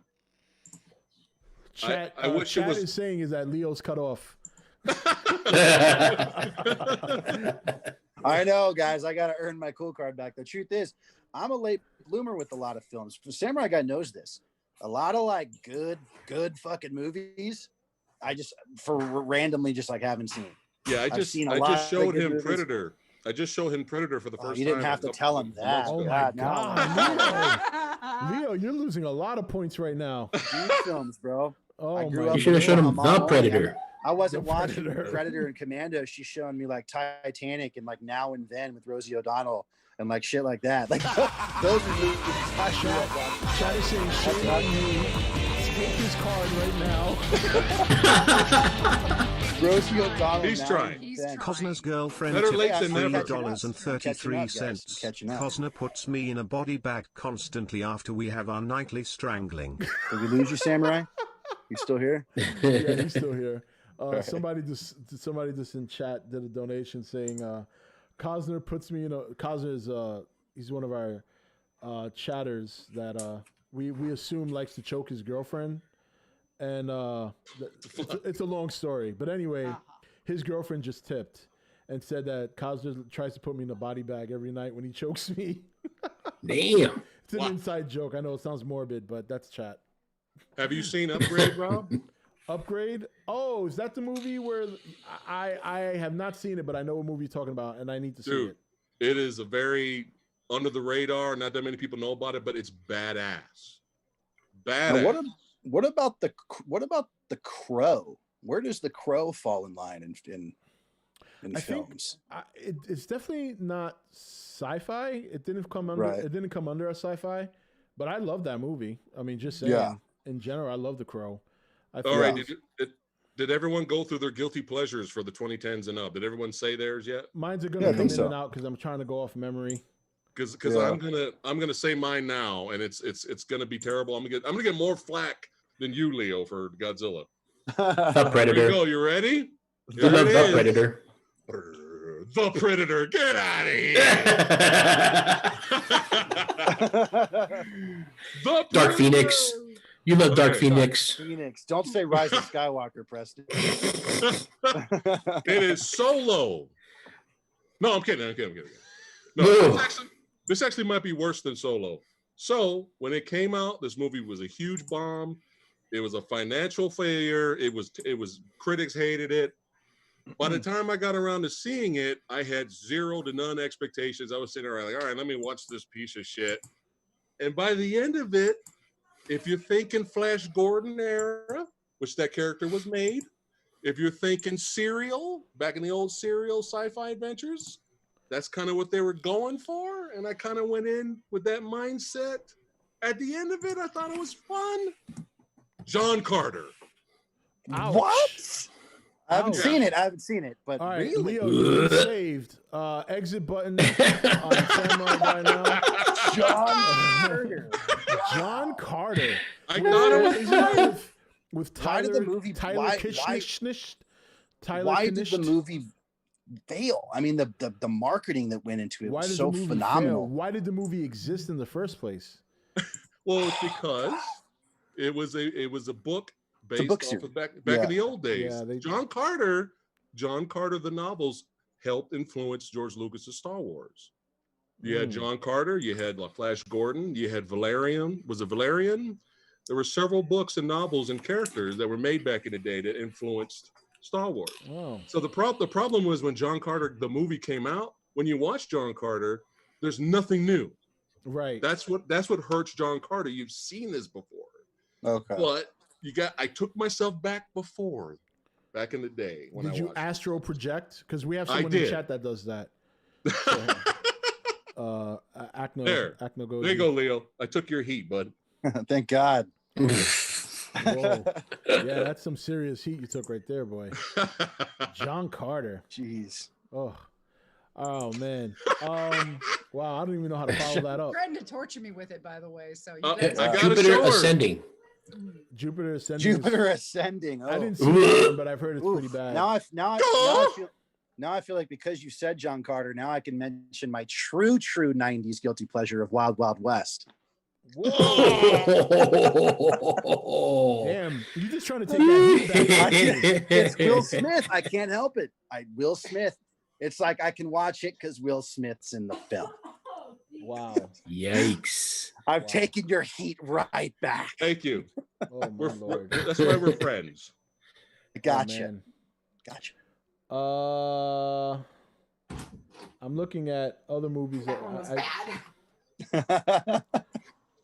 Yes, it was. Did you say something? Okay. I'm looking at other movies here that came out during this era to see. There were tons of them. I'm pretty much done with the 2000s there because you guys already said. 2010s. You guys already said Yeah. Edge of Tomorrow. But if it's an open forum now, let's go back to movies. I think we didn't mention. I'm just gonna say the name, but we can keep Yeah, go rolling. ahead. Rob. Repo Man. Didn't see that one. Wait, Repo Fun. Man? Okay. 1984. 1984. Oh, with Emilio Estevez. Yeah. Okay, yeah. I didn't Did you see finally that. watch it? Yes. Hey, what do you It's think? fun. It's good, right? Repo Man is fun. Love that shit. Videodrome. Didn't see that one. Yeah. I did. It's The James Woods. very yeah. Oh, yeah, wait. very Can interesting. I want to interrupt real quick. I'm wondering if you have this one on your list, Samurai, Okay. or if anyone's seen it. Because I feel like I'm the Okay. only one in the world who's seen this movie. Okay. My Science Project. Do any of you Ooh, remember that's an that old one. movie? That is an old one. No, I have not. Oh my god. That Ethan Hawke. Yeah, when he was like almost a kid, I think. Yeah. He's very young. And it's about this kid who has like a time machine and they go to different it's almost like a more serious version of Bill and Ted because they're being chased by people in the future who want this time machine back, and these kids are going through time, but at the same time he's got to do a sign. It's really weird, but for some reason I always thought it was like a guilty pleasure of mine. But nobody knows that movie. Every time I mention it, no, I've never seen it. I'm like, Wait, fuck. was Ethan Hawke? He was really young, but he was a whole bunch of other kids with him, right? Yeah, he wasn't by Yeah. himself. Yeah, it was like a group of kids. Okay, I'm aware. I seen parts of that movie. I Yeah. don't remember. I need to revisit it now. Yeah. It's definitely an oldie and very under the radar. Guilty pleasure: The Adventures of Buckaroo Banzai Across the Eighth Dimension. Oh my god! Yes, Wow. I still have to watch that. Oh, I love I That that. have one movie- that we. I adore that. that movie is so Continue. bizarre. The movie's so bizarre. When you watch it, it literally feels it's the second film in a franchise. Briscoe, you've seen it. Yes, someone in chat seen my Science Project. Thank you. So I have one that was a fusion of two of my favorite genres, What we got? and that was Cowboys and Aliens. I That was actually fun. loved it. I never I got to actually see like that that one. movie. I heard good things though. Yeah, It's I really wanted to see a sequel. You know what I mean? And it kind of, I thought it was a good movie, and they were kind of talking about maybe they're going to make a second one, and it's pretty cool. I mean, Daniel Craig, Harrison Ford. I mean, can't go wrong with that. Han Solo and James Bond in the same movie. Yeah. You know what I mean? Oh yeah. So one that was a of- good one. You have to give that one a watch. One I'm of gonna Lady check it out. Fablet's favorites, Brazil, 1985 Brazil. Mm. Never That's a saw good that one. It's bizarre. It has a troubled history, but I adore it. What about Life Force? Yeah, I haven't seen That's that in fun. a long time. I don't remember much, but I remember that being a definitely a good movie. Space Vampires. If that's your thing, Oh, watch Life man. Force. Hey, Leo, question for you. Yes, sir. Talking about Will Smith, did you like After Earth? Oh gosh, you know, The Ursa. The Ursa. it's actually really funny. Like if I could just remove a couple elements from the movie, it could have been good. Like his son? Get him out You of had to there. just remove Jaden Smith entirely. Could have been a decent film. And poor Jaden, to Jaden's credit, because he got a shit ton of flack for that movie and then just like quit acting because of it. The dude wasn't that bad in the Karate Kid remake at a young age. Did really good in Pursuit of Happiness as an even younger kid, right? So then you come in like After Earth, and he was told to like do this stupid, ridiculous accent that I think kind of just immediately. I mean, I don't know if you guys have seen it, but I mean, I'm sure you have. But I mean, immediately you're just like, I was just like, yeah, I can't take it seriously because of this shitty accent he's doing, you know. If he had just not done that terrible accent, I feel like I could have maybe stomached the film. But I think that just killed it from the beginning. I don't know. 90s Guilty Pleasure. I got another one. Soldier, starring Kurt Russell. I remember that one. Ooh. It's a good time. Yeah, that It's was pretty Rambo in good. space. Basically. It's a good time though. Hey, what about the Mario Van Peebles one? You talking about Solo? Get out of here! Put him in a body bag. So how about somebody saying in chat, Critters? Critters. Yeah. Yeah, we just watched that today. Yeah, Critters is good. Here's an interesting, and I agree, this is also sci-fi, but it's a little bit more shifted into romance and more recent. Her, starring Joaquin Phoenix and the voice of Black Widow. ScarJo. Thank ScarJo. you. I've been wanting to see brain that. fart. I've been wanting to see that honestly, forever. it is a very good movie, surprisingly good. Joaquin's and awkward at times. It's like, reminds me of when you just said kind of romance and sci-fi mixture. I don't know if you guys have ever seen Bicentennial Man with Robin Williams. I didn't get to see that one. I like that one. I don't know if I feel like that's kind of classified as sci-fi. It's very futuristic and robotics and kind of thing. Very good. It's almost like artificial intelligence. Aldo Fonica, Exactly. you want to get timed out in chat for 300 seconds? Did anyone like Men in Black 3? What are you, crazy? I like Men in Black 3 over 2. Over 2, of course. Okay. 2 is an abomination. Yeah. I mean, a literal tear. Just God, how did they fuck that one up so bad? Luigi Rivera wants to know if anyone's seen the movie Hardware by Richard Stanley. I was just gonna mention that right now. Oh, look at you! You guys This is what see you it, want. Luigi. This is what you get. This is what you want. This is what you get. Yeah. Cult classic. Hardware. All right. He's super chat as well. What are we missing? Did you guys like Doom? Oh, that's fantastic. Dolphonica. It should have won an Please Oscar. Okay, how about chat this? at $7.69. Where does Teenage Mutant Ninja Turtles fall? It does fall into the category of sci-fi. Sure. Then that's. Are we Then gonna? that's Now, a huge wait, are one. you talking about the 90s one or the one Yes. with the dickheads? Okay. No, the OG. It's the 'Cause OGs. The new ones look like Are, they're are you talking about? Are you talking about the only good one? Oh yeah. Yeah. The second one's okay. I know. Big Trouble in the Little first China. That's one. one of my favorite Combat movies, Cold Albert Cut. Lewis. Combat Cold Cut. Ninja rap. Oh, Yo, And come go, on, the Ninja, pizza go, guy, the Ninja, pizza- go, what's his name, Go, Ninja, go. Oh, The pizza delivery guy. I know you're talking about. name? I'm trying to remember Big his Trouble, I name. think, is more fantasy. Was that Kino? Kino. There we go. Tip of my tongue. Good times. Yeah. I like this TNT movie. won, though. I like this movie. It's low budget. Nobody knows it exists, but I'm just giving it a quick shout out. Outlander. Outlander. Outlander. Connery? Walking in the mall. I'm walking in Walmart, looked to the side, see this really cheap, low budget DVD called Outlander, and the cover looked kind of cool. It was like $5. I was like, fuck it. Can I just give a shout? Oh, continue. Sorry. No, go ahead. No, I saw you were about to continue, so I didn't. Okay. So I took it home, no expectations, watched it, and I was like, dude, that was a fucking cool, low budget sci-fi flick. You have, without too much spoilers, you have we're on Earth, it's during the Viking era, and all of a sudden a new mysterious character shows up. And people are like, who is this guy? And all that. And you find out later that he's actually from another planet. I know, it's sci-fi. He's from another planet. And he was transporting an alien species. And on his way to transport that species off of his planet, because this type of alien species wiped out his whole, wiped out his family and killed everybody in his village. The ship crashed on Earth. The alien escaped. And so now, the alien monster, the creature escaped. And our lead basically goes under the skies as a Viking. They don't know he's not a Viking, but he's dressed up and knows the language, all that, because of technology. Him and the Vikings hunt this fucking badass alien creature that's very, very cool looking. The design is very cool. The only problem is they rushed the movie, and some of the special effects isn't finished.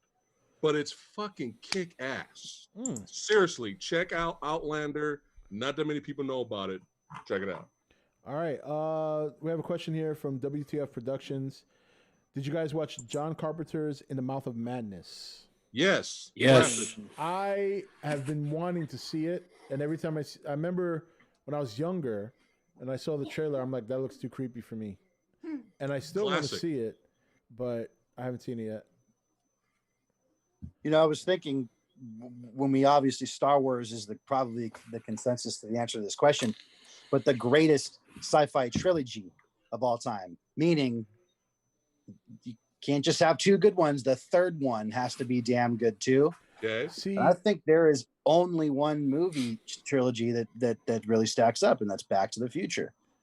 I agree. All three I of those agree movies. because I didn't think this crazy. Number one, I didn't think Return of the Jedi was good, and I didn't think A New Hope was good at all either. I thought New Hope was better than Return of the Jedi, but I kept wanting to stick Luke's lightsaber up his ass for all the fucking whining. But Empire Strikes Back is one of the greatest sci-fi movies ever made. But overall, I want to go to the Tarshal station to get some power converters. yeah. And Back to the Future, though, the third one was a little weak, in my opinion. It's the weakest. Now, the second The third one? Yeah. The third one, yeah. I thought it was weak. It's still fun. It is really but that's good. the thing, though. I've changed my mind on that. I've watched the third one a few times recently, and that is such a damn good movie. Agent Decker's challenging you, saying the recent Planet of the Apes is a great trilogy in sci-fi. So that's what? Rise of the Planet of the Apes. Yeah. Dawn of the Planet of the Apes. That's a good argument. That is a fair argument. A lot of people were disappointed with that third one, though, because the third one, a lot of people were expecting a straight up war action bloodbath. Right. And we didn't get that. And people were disappointed with that. I don't know if that hurts the trilogy. Yeah. But everything is so well made, especially 2 and 3 are so well made. And it's a good argument to throw in the hat. You know what would have gotten the best sci-fi trilogy if the third one had been good? Would have been Aliens. Of course. If the third one would have been good. Of course. Yeah. Leo's Same with favorite movie. Terminator. Same with Terminator. I feel like the third films of those series ruined it, but Back to the Future, actually, the third one is like a really good movie. It is the most consistent trilogy in the sci-fi genre. Because even The Matrix dropped off on the third one. Oh my God. They didn't know what they wanted to be. One scene they were Star Wars. One scene they were like, the live action Passion anime of the Christ. It's like, what the fuck is I watching here? I can cheat. Uh-oh. I'm gonna cheat. Okay. It's a big cheat because you would never consider it as a trilogy, but if you look at it in the order of films that came out, Star Trek 2, 3, and 4. It's a trilogy. It actually is a trilogy. That's true. They stay linked together. Rathacon starts it off. Search for Spock is the middle. It's the best odd-numbered Star Trek film. Still good. And then The Voyage Home, at the time the most successful Star Trek film ever, even though it falls off the sci-fi wagon because they do the cheat time travel to 1986. Yeah. And now we have no sci-fi. It's all an environmental piece. But it's a really good trilogy. I know. Sorry. I just had that's a good one. I didn't even think about that. I like a lot of the Star Trek movies, which is weird because I never got into watching any of the shows. I don't know why. We did mention this, right? They Live. Yeah, yes. I think Sumo mentioned that. All right. That's why we're friends, Sumo. Star Trek The Next If you ever want to get into Star Trek The Next Generation, okay, there's some things you got to keep in mind. The first 2 seasons are almost unwatchable. But that's probably why I have had a hard time. But if you can like have an open mind and just tell yourself it's going to get better, drink through the first 2 seasons. Okay. Just take some booze with you. But if you also look at it as hilarious late 80s like junk, it's kind of funny. But after the third season, like after that second season, third season, it takes a little while, but eventually, and you're not every episode's going to be a winner. It's very old storytelling. It's episodic, where one episode, it's a one and done. Every once in a while, you'll get a cliffhanger. Every once in a while, you get a call back to a previous episode. Yeah. But it's the old school style of storytelling where it's just one episode, that's it. But it was a great show. I just rewatched it on Blu-ray this year. And yeah, again, not everything's gonna hit. Do you recommend the movies?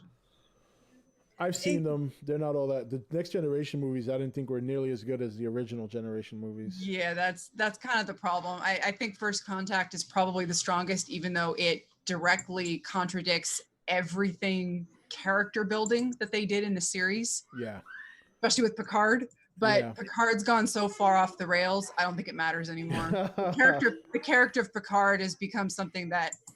But new Star Trek in general, for me, like I watched the first season of Discovery, and I feel the way about new Trek. It's the way I feel about the Tomb Raider franchise. To go off topic, it's like wow. the new stuff is fine, but it's not what I grew up with. Right. It's the same thing with the Tomb Raider games. I love the old PS1 games, Yeah. you know, and some of the second generation stuff. Like that's the stuff that I adore. But Star Trek, it's like the new Trek is fine, but it's not what made classic Trek great. And Star Trek used to be it was more about humanity and intellectual side of just human problems in general, and it wasn't like forced down your throat the way they do it now, or not as action packed as say like the newer Star Trek movies. and I think that's something that Star and Trek and I think that's something Star Trek I know mainstream audiences want, but when you look at how philosophical Star Trek used to be, I'm saddened by how we can't have that anymore because everybody wants explosions. Yeah, they've injected a little Star Wars into it. They have. Yeah, that's what they've done. Yeah, and that first season of Picard, woof. Sorry. It had its moments, but it's not my Trek. Yeah, no, Rob, Brad Movies is asking, has any of us seen Butterfly Effect? I have not seen that. I know of. I saw the first one. Not seen it. Is it good? With Ashton Kutcher, it's a good one. Okay. What about Donnie Darko? Would that be considered sci-fi? That is, yeah. Donnie Darko's dope. Yeah, Donnie Darko's a good movie. I have to see it again because I haven't seen it in years, but I remember it being very, very good. That was what's that guy? Jake Gyllenhaal. Chasing Jake Gyllenhaal. Yep, Jake Gyllenhaal. Very good movie. Is the theatrical better than the director's cut, Manny? I haven't seen the director's cut. I've been meaning to buy the Arrow version of it, but I haven't got it yet. But okay. Killer Clowns from Outer Space. Oh my God. Killer Clowns from Outer Space. Mel Blanc 222. Big Bad Wolf says foreign movie trilogy. Best sci-fi is the Gamera Heisei trilogy, which I agree with. There you go, Rob. Akno Goji super chatted $2. Have you seen Killer Clowns kaiju, from Outer Space? I consider the Gamera Heisei trilogy better than the Godzilla Heisei era, in my opinion. That's how good it is. It's really good. Blade Trinity is also a guilty pleasure of mine, says Akno Goji. Would anyone consider Clone Wars groundbreaking? Do you mean the animated movie Clone Wars? No. The series? No. The animated shorts. Yeah, well, they had an animated. You talk about the show? Yeah, I know they did like a movie too with Clone Wars before the show was official. Yeah, it wasn't good. Yeah, no. I mean, the Clone Wars animated show is good, but I wouldn't consider it groundbreaking. No, there was a series of shorts though, like the short, like 15-minute ones that they had like 2 volumes of. Yeah, I think. Have you seen those? I think that's where the series spawned from, right? Oh, those were good. Yeah, I didn't see that. You're talking about the 2D animation ones, right? SexySumo, not the computer generated ones. The 2D. Correct. Yeah, those were badass. Yeah, sci-fi groundbreaking shows. Man. Under the Skin, Michael Gonzalez. Yeah, you guys seen that? I haven't seen Under the Skin. No. It's a slow burn movie. I don't think Scarlett Johansson maybe has like a few lines, like she barely talks, but she plays an alien that basically comes to Earth to feed, and it's very slow paced, but there's something haunting about it. There's something. Mike. What is that on my shoulder? Like it's something eerie about the movie. Yeah, so some people really like it, some people don't. But I say check it out if you like sci-fi flicks. Was it the alien from Brain Damage? Brain Damage. Brad movie says The Arrival, which is very, very good. I don't know if you guys saw The Arrival with Lois Lane, only because I can't remember her real name right now. The redhead. What's her name? Guys, come on, Chad, help me out here. The Arrival. Was it The Arrival? Is that with Charlie Sheen?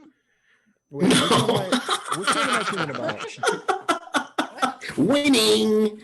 That is Charlie Sheen. Which one am I getting that confused with, chat? It's the more recent one with the girl from Amy Adams. Yeah, she was in, but it's not Arrival. It's called something else.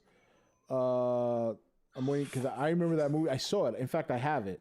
I can't Forrest remember. Whitaker's in that, right? And so is It is called Arrival. Oh, it is called okay. Arrival. Okay. But I think the yeah, other one's called The Arrival with Charlie Sheen. come on, fucking Hollywood, please. Confusing me and shit. That was very well done. Yeah, the Arrival, the recent Arrival is very good. You guys see Annihilation? I have not. That was pretty good. It's trippy. I haven't seen Annihilation. Oh, what about we forgot one, Ex Machina. Oh, Ex Machina. I've been meaning to see that one. I haven't seen that one yet. Oh my god, you got to see that. What a mindfuck that movie is. Very, very well done. Isn't Desperado in that one? Desperado? No. You got Oscar Isaac's in it. The guy from I get him confused. Yeah, the guy from Harry Potter. One of the Weasley brothers. I forget his name. He's in it. Yeah, isn't that old boy from Disney Star Wars trilogy? Yes, actually it is. Yep, that's him. Gleason. Yeah, Gleason. Yeah. And So, then the girl that's in it was the girl that's in the new Tomb Raider movies. I forget her name, but she's in it too. And that movie is incredible. Such a good movie. Alicia Vikander. What's your guilty pleasure, Severio? Yeah. This is gotta talk. How about First Man with Nice. the Iron Fist? So, hey guys, unfortunately, I have to leave this fantastic conversation. Boo. I got kids. Who that man? Hey, thanks for stopping by, bud. Yeah, man. Yo, man, Thanks for having coming me, through. dude. It's good I seeing said you, we brother. Fantasy flicks next. I was feeling you're going to talk for at least another couple hours. I know. We could talk about the movies of the era, though. Nah, we got a lot Willow. of Bad Wolf Willow's super good. chatted $2. But thank you, Just gotta guys. do I it really now. appreciate First you man having with me the on. iron this fist. sweet-ass Not live again. stream today. Yeah, no, anytime, bro. It was Thank you, fun bro. last time, so I wanted to have you guys back. So Watch Godzilla, King of the Monsters now. And Okay. then compare both movies and get back to me. I will do that. homework. Thank you, guys. All right, man. Have a take good it one, bud. easy. Continue this Later. convo. All right. Peace. How you doing? I gotta move myself now.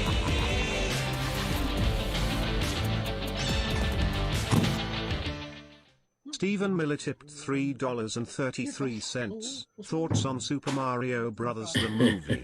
Hey, Fat Blood needs some more Mario Brothers- coffee. All right. Super Mario Brothers the movie. What are you serious, Steve? What? Monkey. I don't even know if that's considered sci-fi, but whatever it's considered, it's garbage. Steve Miller, you just lost points. That was a How chat, about- by the way. How about the greatest movie, Sputnik? Sputnik? I don't even. Oh, think I've seen that. oh my God. Oh, okay. Rob. Sputnik is I believe a Russian sci-fi flick that just came out. A lot of hype around it. I saw the trailer. I was like, "Yo, I gotta invite SexySumo over." I invited my boy Edgar over. We sat down and watched this movie. Oh my God, dude! I should. You know what, Manny? I will never fail. I will do a Phat rant now. I will start a new series called Phat Rant. Okay, I started with Peninsula. All right, I might do more. I should have did it with Sputnik. Sputnik visually looked nice. The acting was fine. There was some action at the end, but SexySumo, and my buddy Edgar, who never falls asleep during movies. He never does. We all like dozed off, man. Like we were all like trying to. Only Lady Fat Blood stayed up through the rest of the movie. Dude, Sputnik, dude. Oh, Yeah, we were like past we're like the a whole- barbershop quartet of snoring. The whole movie was bwong. Oh, there's a noise over there. Bwong. Like the soundtrack is doing the freaking Hans Zimmer shit. Oh, what's that noise over there? Bwong. Oh, the alien. Bwong. Oh man, I gotta take a shit. Bwong. Woo, coffee. Bwong. You know what's a good sci-fi movie? I don't know if you guys have seen it. It's Netflix exclusive. Starring Sam Worthington. It's called Titan. I don't know if you guys, but if you get a chance, if you have Netflix, you get a chance, check it out. I thought it was really good. It's called Okay. Titan. It's Rob, I forgot to ask. Can I curse here? Yeah, absolutely. It's kind of too late now. Yeah, no, you can curse. Yeah, I don't. Beep beep. This ain't a kid show. All right. Bwong. Yeah, Titan is really good. There's another sci-fi movie on Netflix starring. God, it's amazing how I forget these names when I'm like on camera. I can name them like nothing, but the Spanish guy that was in Ant-Man, Michael Pena, I think his name is. Okay. Yeah. Okay, yeah, it's a movie on Netflix starring Michael Pena. It's How was that? I'm trying to remember the name of the movie, but Yeah, he hasn't said the title yet. yeah. Yeah, no, not well. I think he's asking how Ant-Man was. Ant-Man was good, but I'm talking about it was a Netflix exclusive movie where there's like an alien invasion, and it has a pretty good twist towards the end that really was like, oh shit, I didn't see that coming. And God, I want to remember the name of the movie. You know what? I'm gonna pull it up now because I got to tell you guys the name of it because if you want to check it out, you're gonna have to know the name. But it's exclusively on Netflix. It's still there now. I think it came out 2 years ago. Let me see here. Film 2017. Nope. Extinction. It's called Extinction. Okay. Yeah. Check that out on Netflix. That was really good. Haven't seen that one yet. Yeah, it's on Netflix. It didn't come out in theaters. It only came out. It was one of those Netflix movies. Okay. And it's really good. Surprisingly good. The Hidden is a fun flick as well. I don't think I've heard of The Hidden. Battle Los Angeles, that was pretty good. That was a cool action flick. It was good. Skyline was pretty good. Skyline Sequel, not good. The first one. Yeah, oh yeah, the sequel's now. I don't even think I've seen the sequel. Oh, review is coming, Mr. Rob. The what? A review for Beyond Skyline. A long-awaited Movie Dojo review is coming.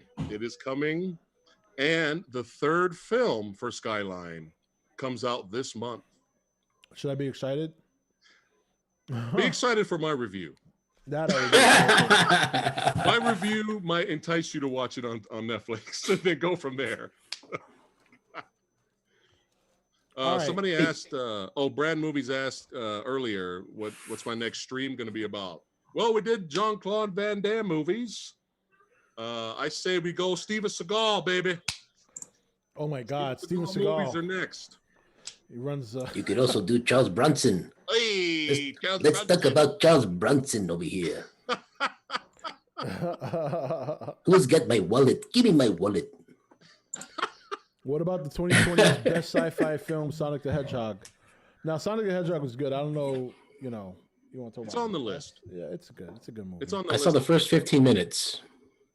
So how about Leviathan? Anyone seen that? Leviathan, I did see.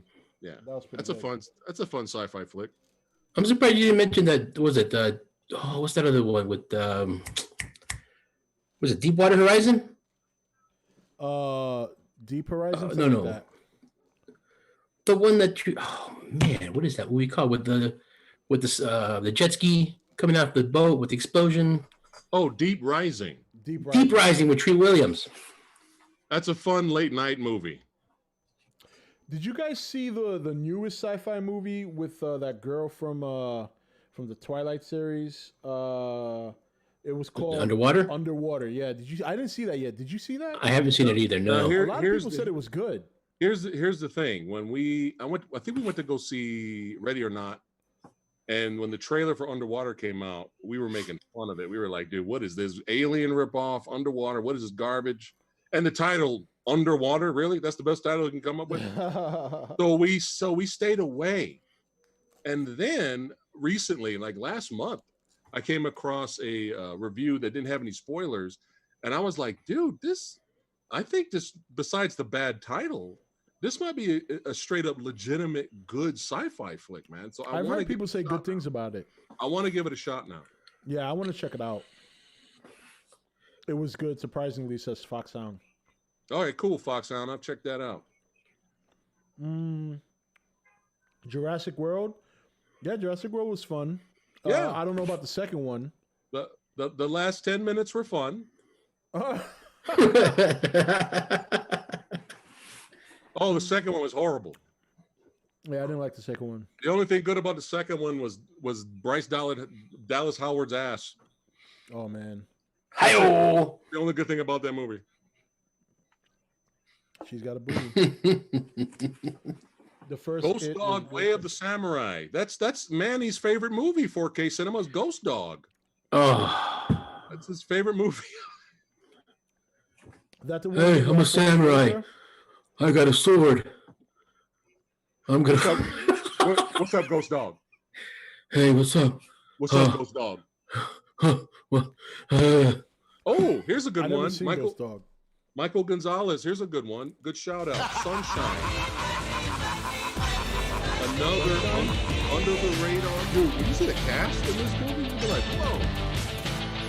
I mean, this Stephen really Miller good tipped cast. And it's a very $3.33. solid, Underwater was basically Cloverfield. I have if some issues with the Cloverfield third had a act, but it's still a prequel very movie. good, solid sci-fi film. If you like old school sci-fi, but good. Sunshine and Moon. Sunshine and Moon, are they related? I don't know. I don't think so. But Just Moon, curious. Moon with what's his name, Manny? Sam Rockwell. Moon, very Moon good. is good. Yeah, Moon Yeah. is good. Yeah, I just remember Moon's when better you than said Sam Sunshine. Rockwell, I'm like, oh yeah, Moon.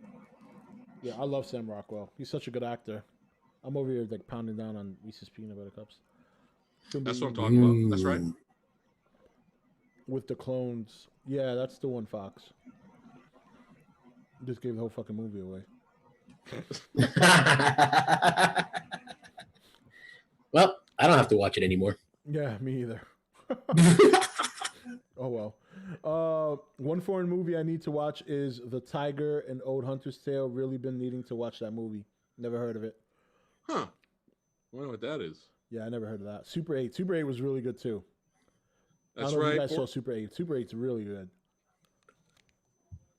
That was fun. That was fun. Nemesis is good 90s flick. Yeah, Phat Samurai was talking about that earlier.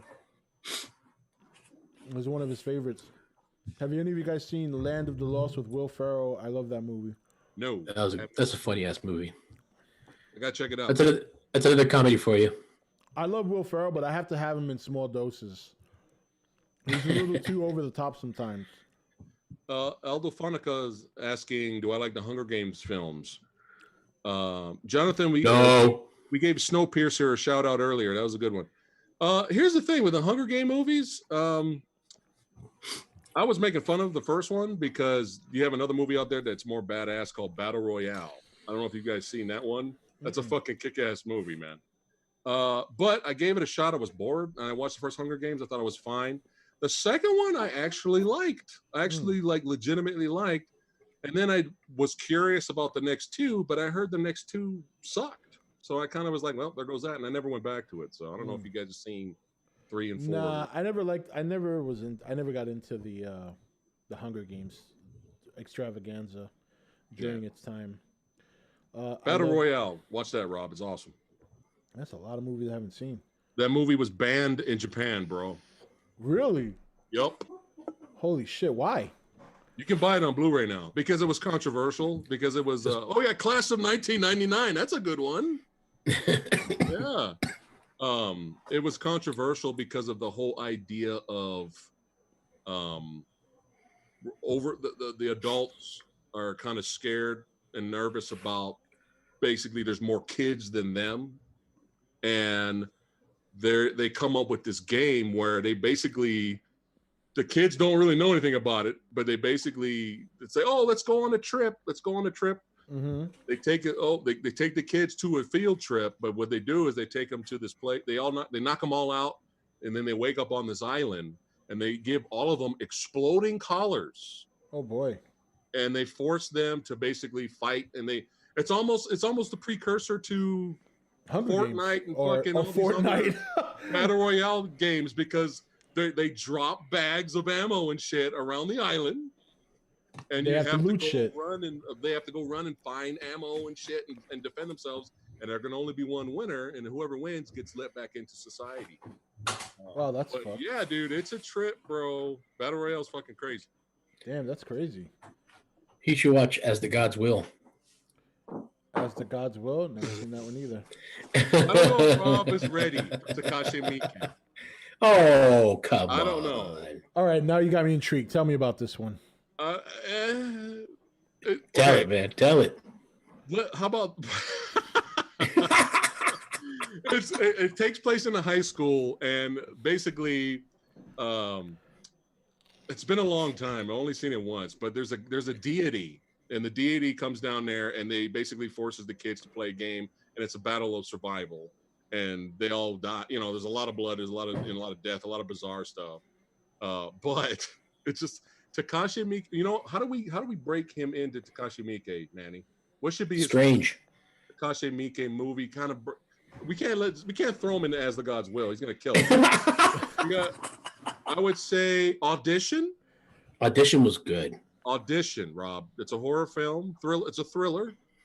Watch Audition, and then after that, if you're feeling froggy, try Ichi the Killer. Yes, Ichi. And then after that, you can do whatever you want. Okay. All right. So no, don't jump right into Battle Royale then. I mean, No, not Battle Royale. Royale. Somebody else directed that. You can No, watch you're that talking anytime. about As the Gods Will. Don't jump into that. No. Too much too soon? Yes. All right. Running Man. I don't know if I said that earlier. Some of us mentioned it earlier when we were Okay. talking about the 80s. Splinter was a good sci-fi horror. I never Yes. saw that one. Yes, Splinter looked like one of those movies where it's probably cost $20 to make, but it's so well directed and well acted, and even you can look past the goofy effects, the goofy like alien creature effects, but it's intense, man. For such a low budget movie, it's pretty good. Splinter's good. Oh.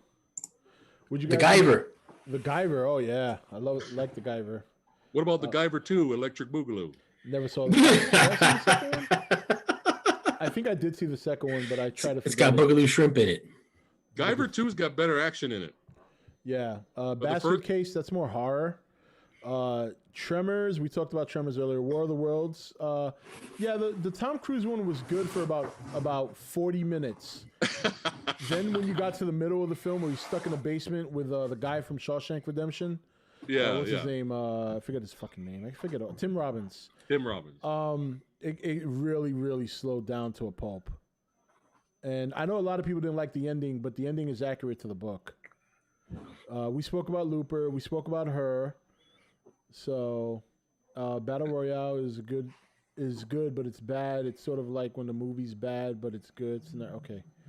I Come in Peace with Dolph Lundgren. They mentioned that earlier. Yep. We forgot Alien Nation. I have not seen that yet. I've seen it. What? It's pretty good. It's pretty good. Alien Nation is good. It's very. Was the show good? The show was decent. The movie's good because it kind of, it puts James Caan, right? Yeah, it puts a different light on the whole, civil rights thing, because now we're looking at aliens into it now.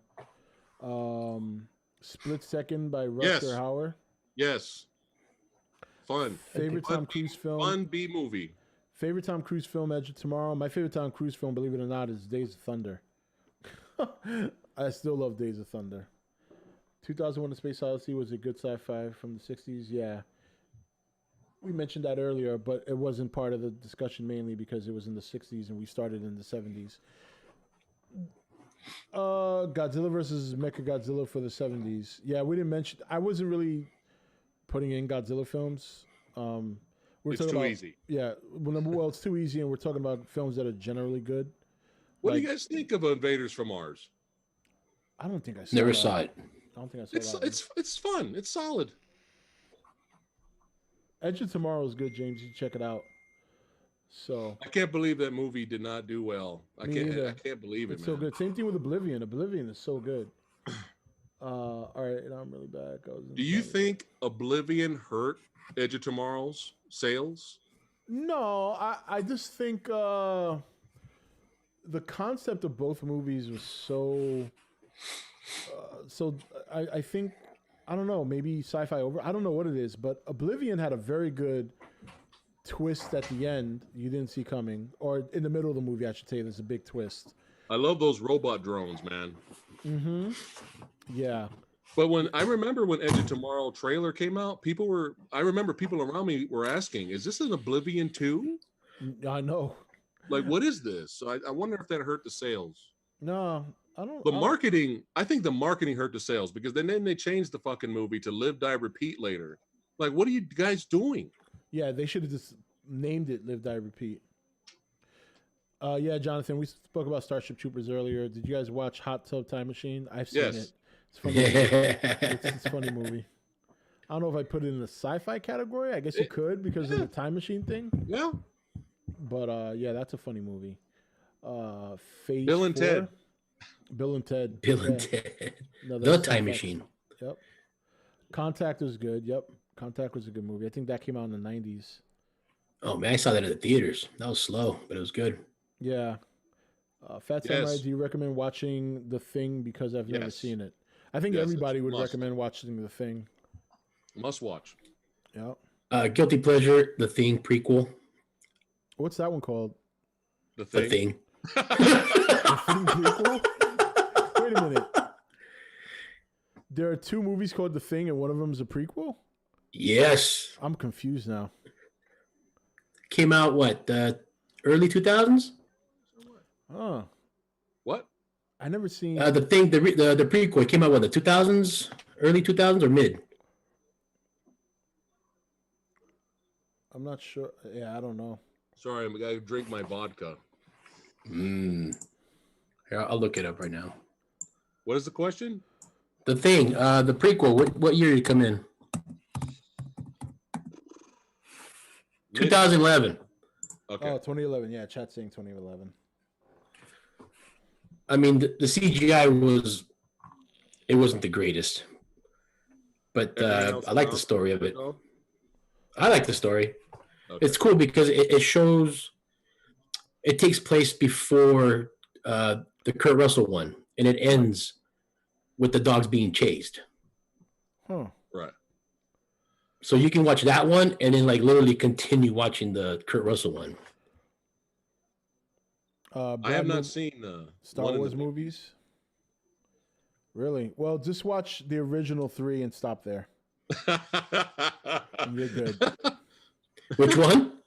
He said he never seen any of the Star Wars movies, so I told him watch the original 3 and he can stop there. Not 1, 2, and 3. No, yeah, watch 4, 5, and 6, and then Rogue One, and you're good. You don't need to. It's all about the Ewok adventures. Oh Jesus! No. I have those on DVD. Oh my God! Outland. That's a good one. Another good one. Outland with Sean Connery. I think we spoke about that, Rob. Yeah, we did briefly during the Sean Connery podcast. High Noon in Space. Favorite sci-fi shows? For me, Black Mirror is definitely up there. I know, Rob. Yeah, I know. I'll get to it. Let me see. What other sci-fi shows do I like? Do you remember when V was good and then it started to suck? Oh, I loved V, the series when it came out, and then they did the regular series. Oh, I love terrible. that music. Oh my God. It's on Blu-ray. Is it? Oh, I gotta get that shit. I gotta get that. Are you all caught up on The Mandalorian? Oh yeah. No. Oh no. No? Uh-oh. I gotta watch the 3rd episode. You haven't watched it yet? No. Come on. I'm sorry, but that's all good. I know you'll binge everything. Yeah. Well, as soon as we're done here, I'm gonna go watch it. I've got a sci-fi show. It's kind of cheating because it's kind of in the comic book realm, but Legion. Isn't that about the mutants?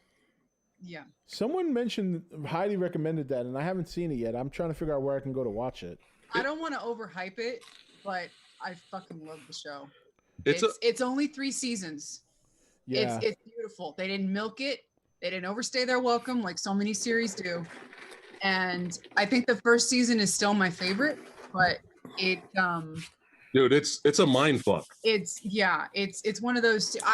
I'm a hard sell when it comes to TV shows, primarily because she sees what happens to me with Game of Thrones. Nah, that's the problem. No, it is the problem. When you keep going and you just want to milk it for all it's worth and you want to make that money, you tend to you run the risk of it never ending the way it's satisfying, and you run that risk of it kind of pittering out at the end.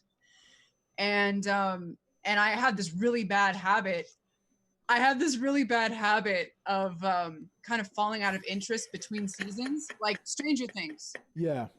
I watched the first season, I loved it.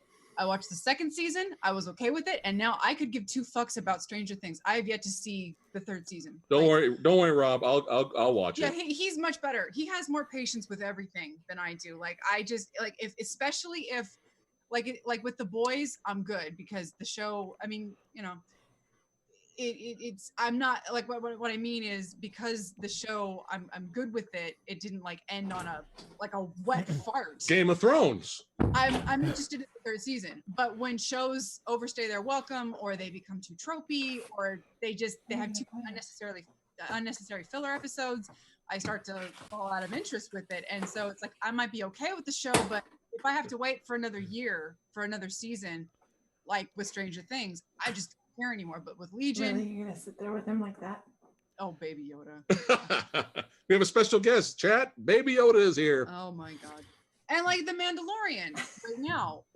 Currently, I'm all in. Yeah. Oh my God. Although I'm starting to see a trend with Mandalorian that I'm not liking, but is it?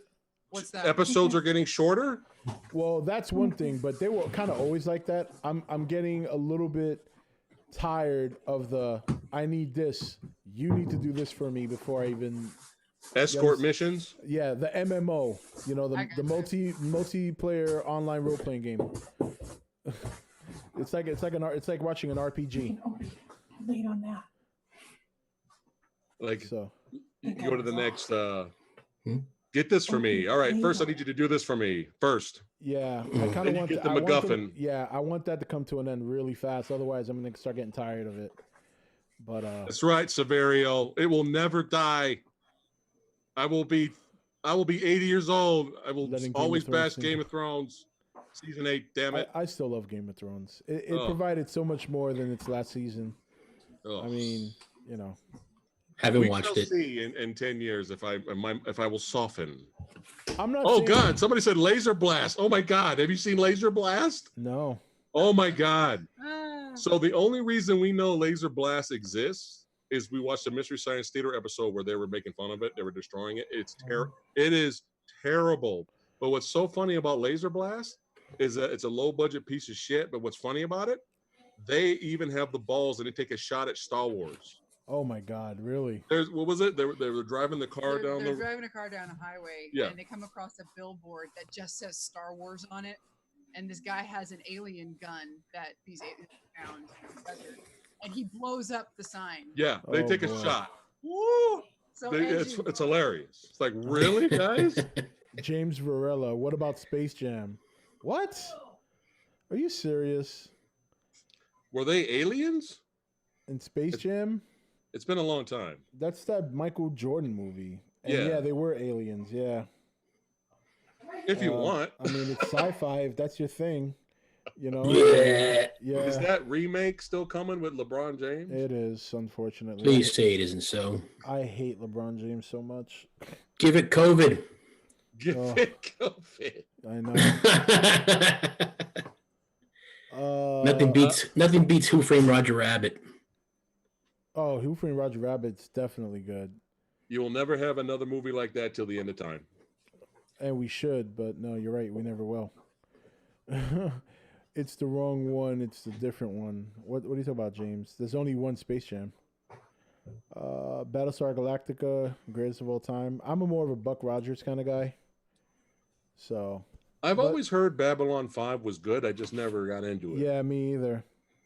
There's one on Amazon Prime right now called The Expanse, and I'm hearing a lot of good things about that. I'm gonna have to check it out. I also heard that Farscape was good, but I never watched it. Yeah, I never saw it either.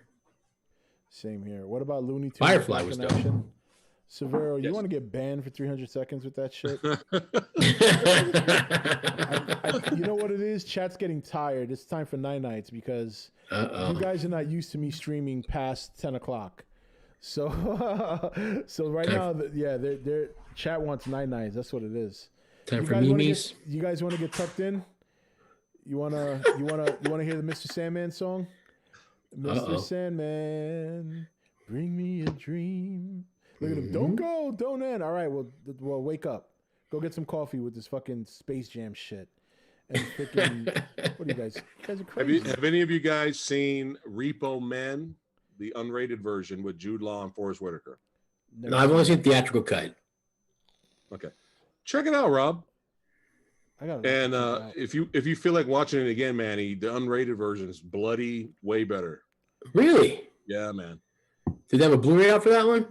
Yeah, I think both versions are on the disc. I think, but yeah, I have it on Blu-ray.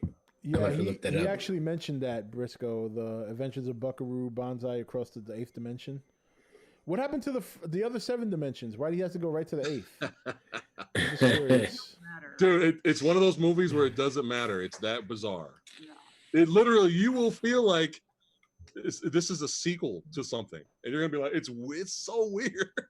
So when you think sci-fi, who's the first actor you think of?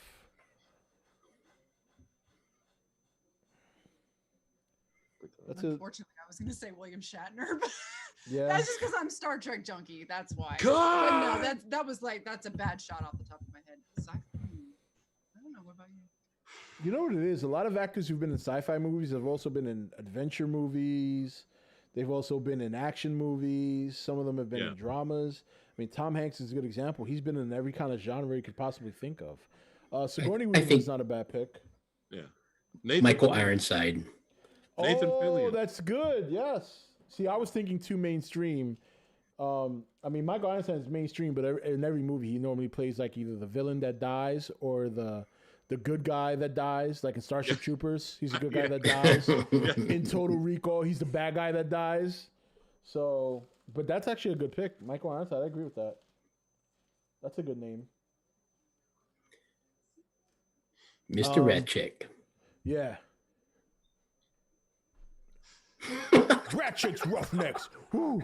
It's one of my favorite parts in the movie when he looks over the bunker at the compound and he sees this massive alien horde getting worse coming at them. Yeah. And he's such a badass that he doesn't go holy shit or freak out. He just does this. Yeah, he wipes his face like, all right. That's it. Yeah. Arnold Schwarzenegger. Yeah, he has been in a lot of sci-fi movies, but he's not the first person you think of. So I think of him as the action king. Yeah. You know what I mean? He's like the action king. It's taken me a while to think. Lady Jonathan, yes, I did watch Discovery. I watched the first season of Discovery of Picard. We talked about that earlier. My thoughts, I'm lukewarm. I'm very lukewarm. I'm not interested in seeing any more of Discovery. And Picard, I'm on the fence with if I'm going to renew CBS access for a season 2. Now, here's an interesting question. Do you guys think Patrick Stewart is more known as Picard or Charles Xavier? Because those are two pretty big career. It's close. Those are two pretty big career establishing roles that he's had. I think probably Picard. It's possible, but the more recent, aside from Picard just coming out, the more recent would be X-Men and more slightly more mainstream. Yeah, I guess Star Trek's kind of a niche. Yeah. It's like, it was big when it came out in the late 80s and the early 90s to a degree, the series was, but it kind of fell out of the mainstream, I think, very quickly, just because Star Trek was oversaturated on TV for a while. And then the movies came out and they tried to cross over in mainstream. I agree, yeah, they did okay. I think X-Men is bigger, more well-known for today's audience, I would say. I love him in American Dad. Solar Babies is a good movie. I like Solar Babies. Another one of those type of movies that I like.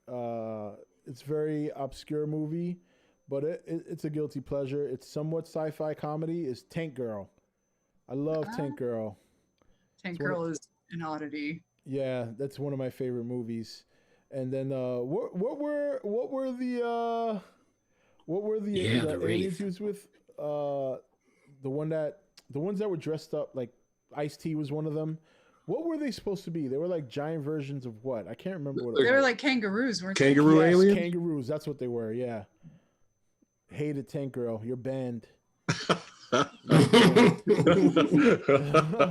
You're banned. Oh, okay. Someone just mentioned Highway to Hell. Never seen it. That is a weird movie, man. I'll give the movie this. We were bored. We came across it on Amazon Prime, and we're like, okay, what is this? We gave it the 5-minute challenge, and we did watch we watched the whole thing, and it definitely has its charming moments. It had a lot of potential, but something held it back from being great. But it's a very weird, bizarre music. But yeah, it's a guy basically. His girlfriend gets kidnapped and into hell, so he goes into hell to try to find her and get her back. Very weird. Shit, that's a brave guy. If my wife went to hell, I'd be like, sorry, baby. Like, you know, I can't. I believe in God. I can't make that trip. You know. Did you ever hear of the rumor of the They Live remake? This was a real rumor. They Live remake. I think it was gonna be fucking Tyrese and somebody else bullshit. And it was going to go off of the 3D glasses craze, the 3D movie craze. Yep. And when you put the glasses on, you could see all the. Okay. I don't know about that. Yeah. I just recently watched Nightbreed, actually. Nightbreed is pretty good. I like Nightbreed. The Maximum Overdrive. That was. I love that one. That was a good movie. Stephen King book based and turned into a movie. Some of his books turned out to be really good movies. The Mist, of course, is probably one of the best ones. Yes. The Mist that could be really sci-fi. Good. Yeah, that's definitely. Well, yeah, it's funny. It was under the sci-fi category. None of us mentioned it, but now it just kind of hit me.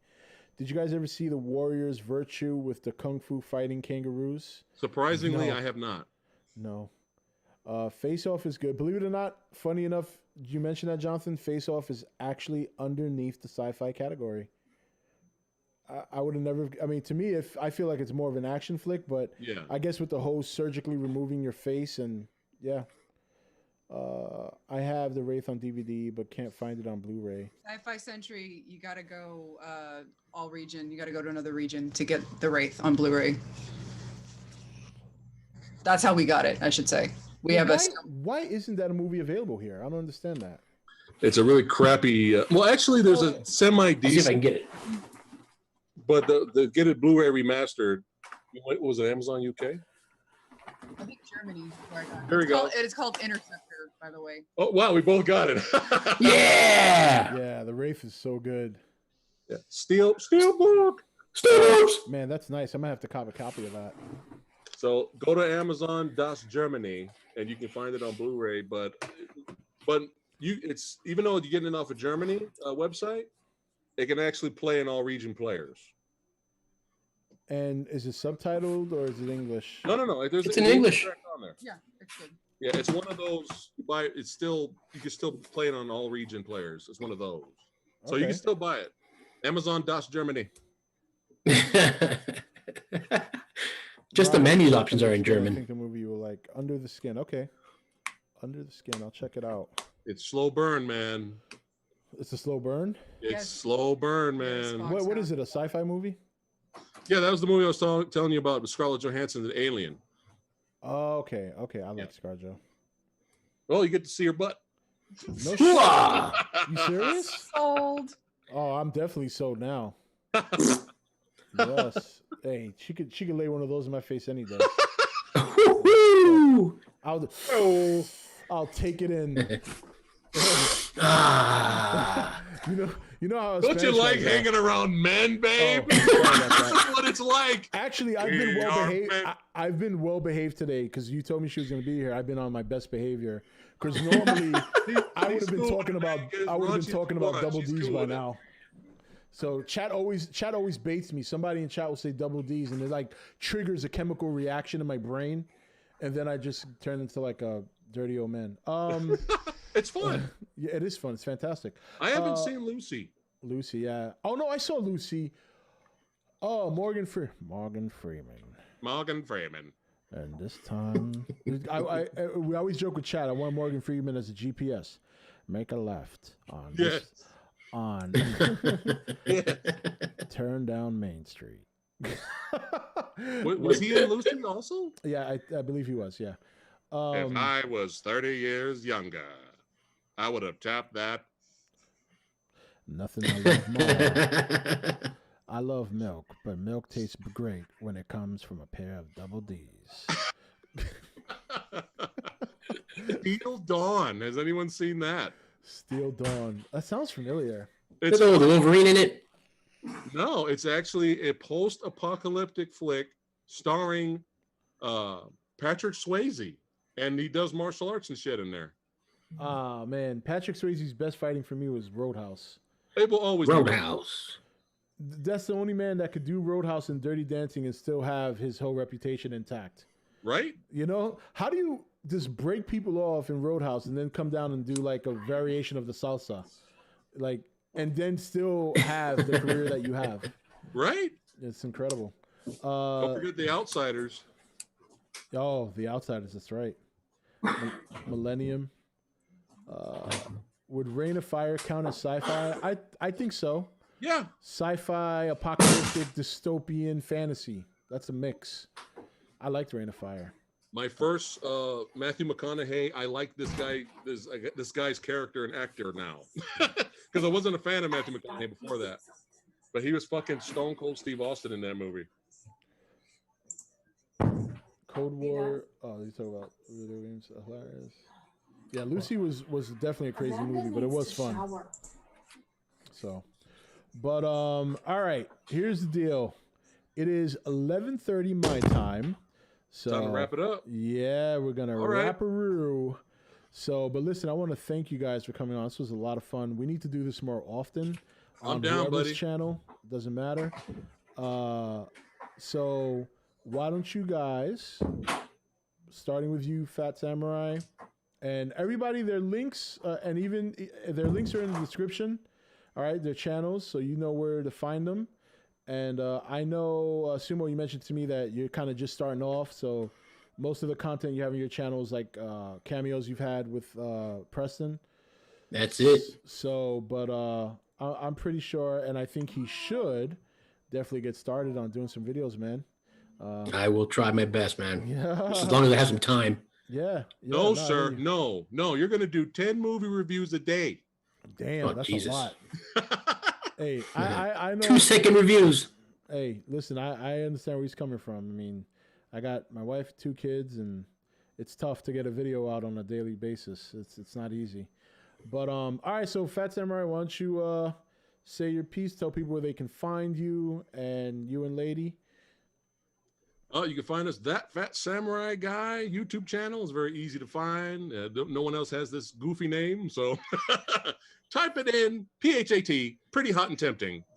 Okay, and chat, you guys rock. And so far, a lot of the nation has come over to my live streams, Rob. So they're awesome over there, and we have a good time over there. So here's to future streams. I'm ready.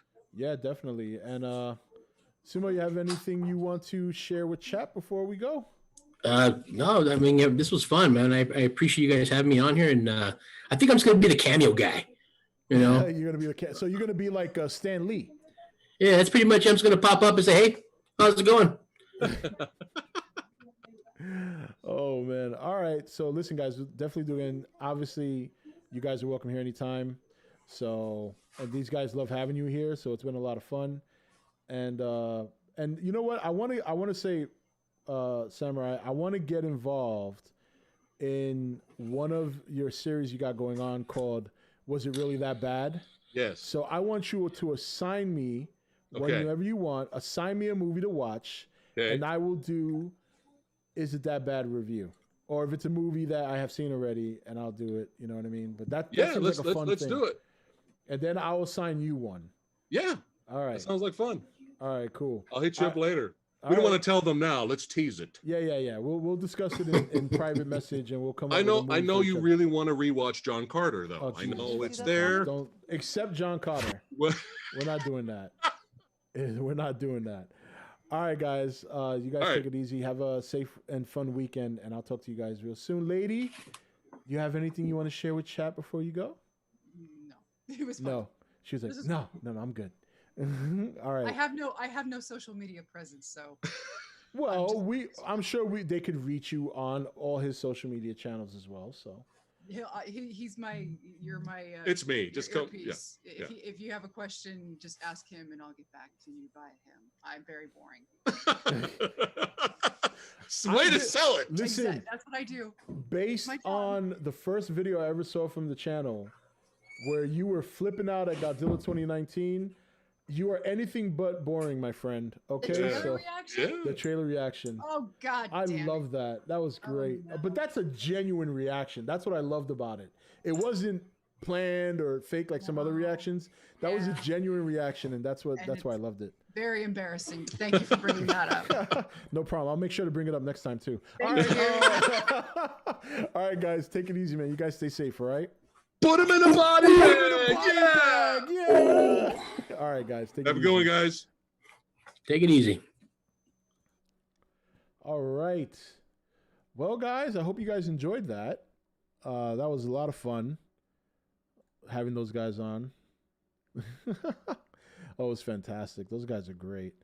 I gotta say, I'm glad that when I first saw Phat Samurai's channel, that I eventually reached out to him, because he's just so much fun to talk to. So yeah, it was a lot. Another 30 minutes. Huh? Get the hell out of here. What are you, crazy, Acno? What the hell's wrong with you? Acno, so stupid. Shut the fuck up and suck on the monkey's balls. Oh, that'll never get old. All right, boys and girls. It's been a lot of fun. It has. And, you know I didn't do as many videos this week as I said I was. I was hunting for a PS5, so that's why. So we'll make sure we get the right ones up going forward. Ain't nobody got time for that. Exactly, Mr. L. You know how it is. All right. Listen, you guys have a great rest of the weekend. Stay safe. All right. We still got a little bit of COVID out there, so wash your hands, wash your ass. You know how the deal goes. I want to thank you guys for joining. Also, thank you guys on Twitch. I know I didn't show you guys a lot of love over there. I'm sorry about that. There's a lot to keep up with. 2 chat rooms and then discussions, and you know what I mean? But we'll do it up again soon. And yeah, everybody have a good weekend. And I'll see you guys Tuesday, and I'll see you for regular videos throughout the week. All right? All right, guys. Have a good one.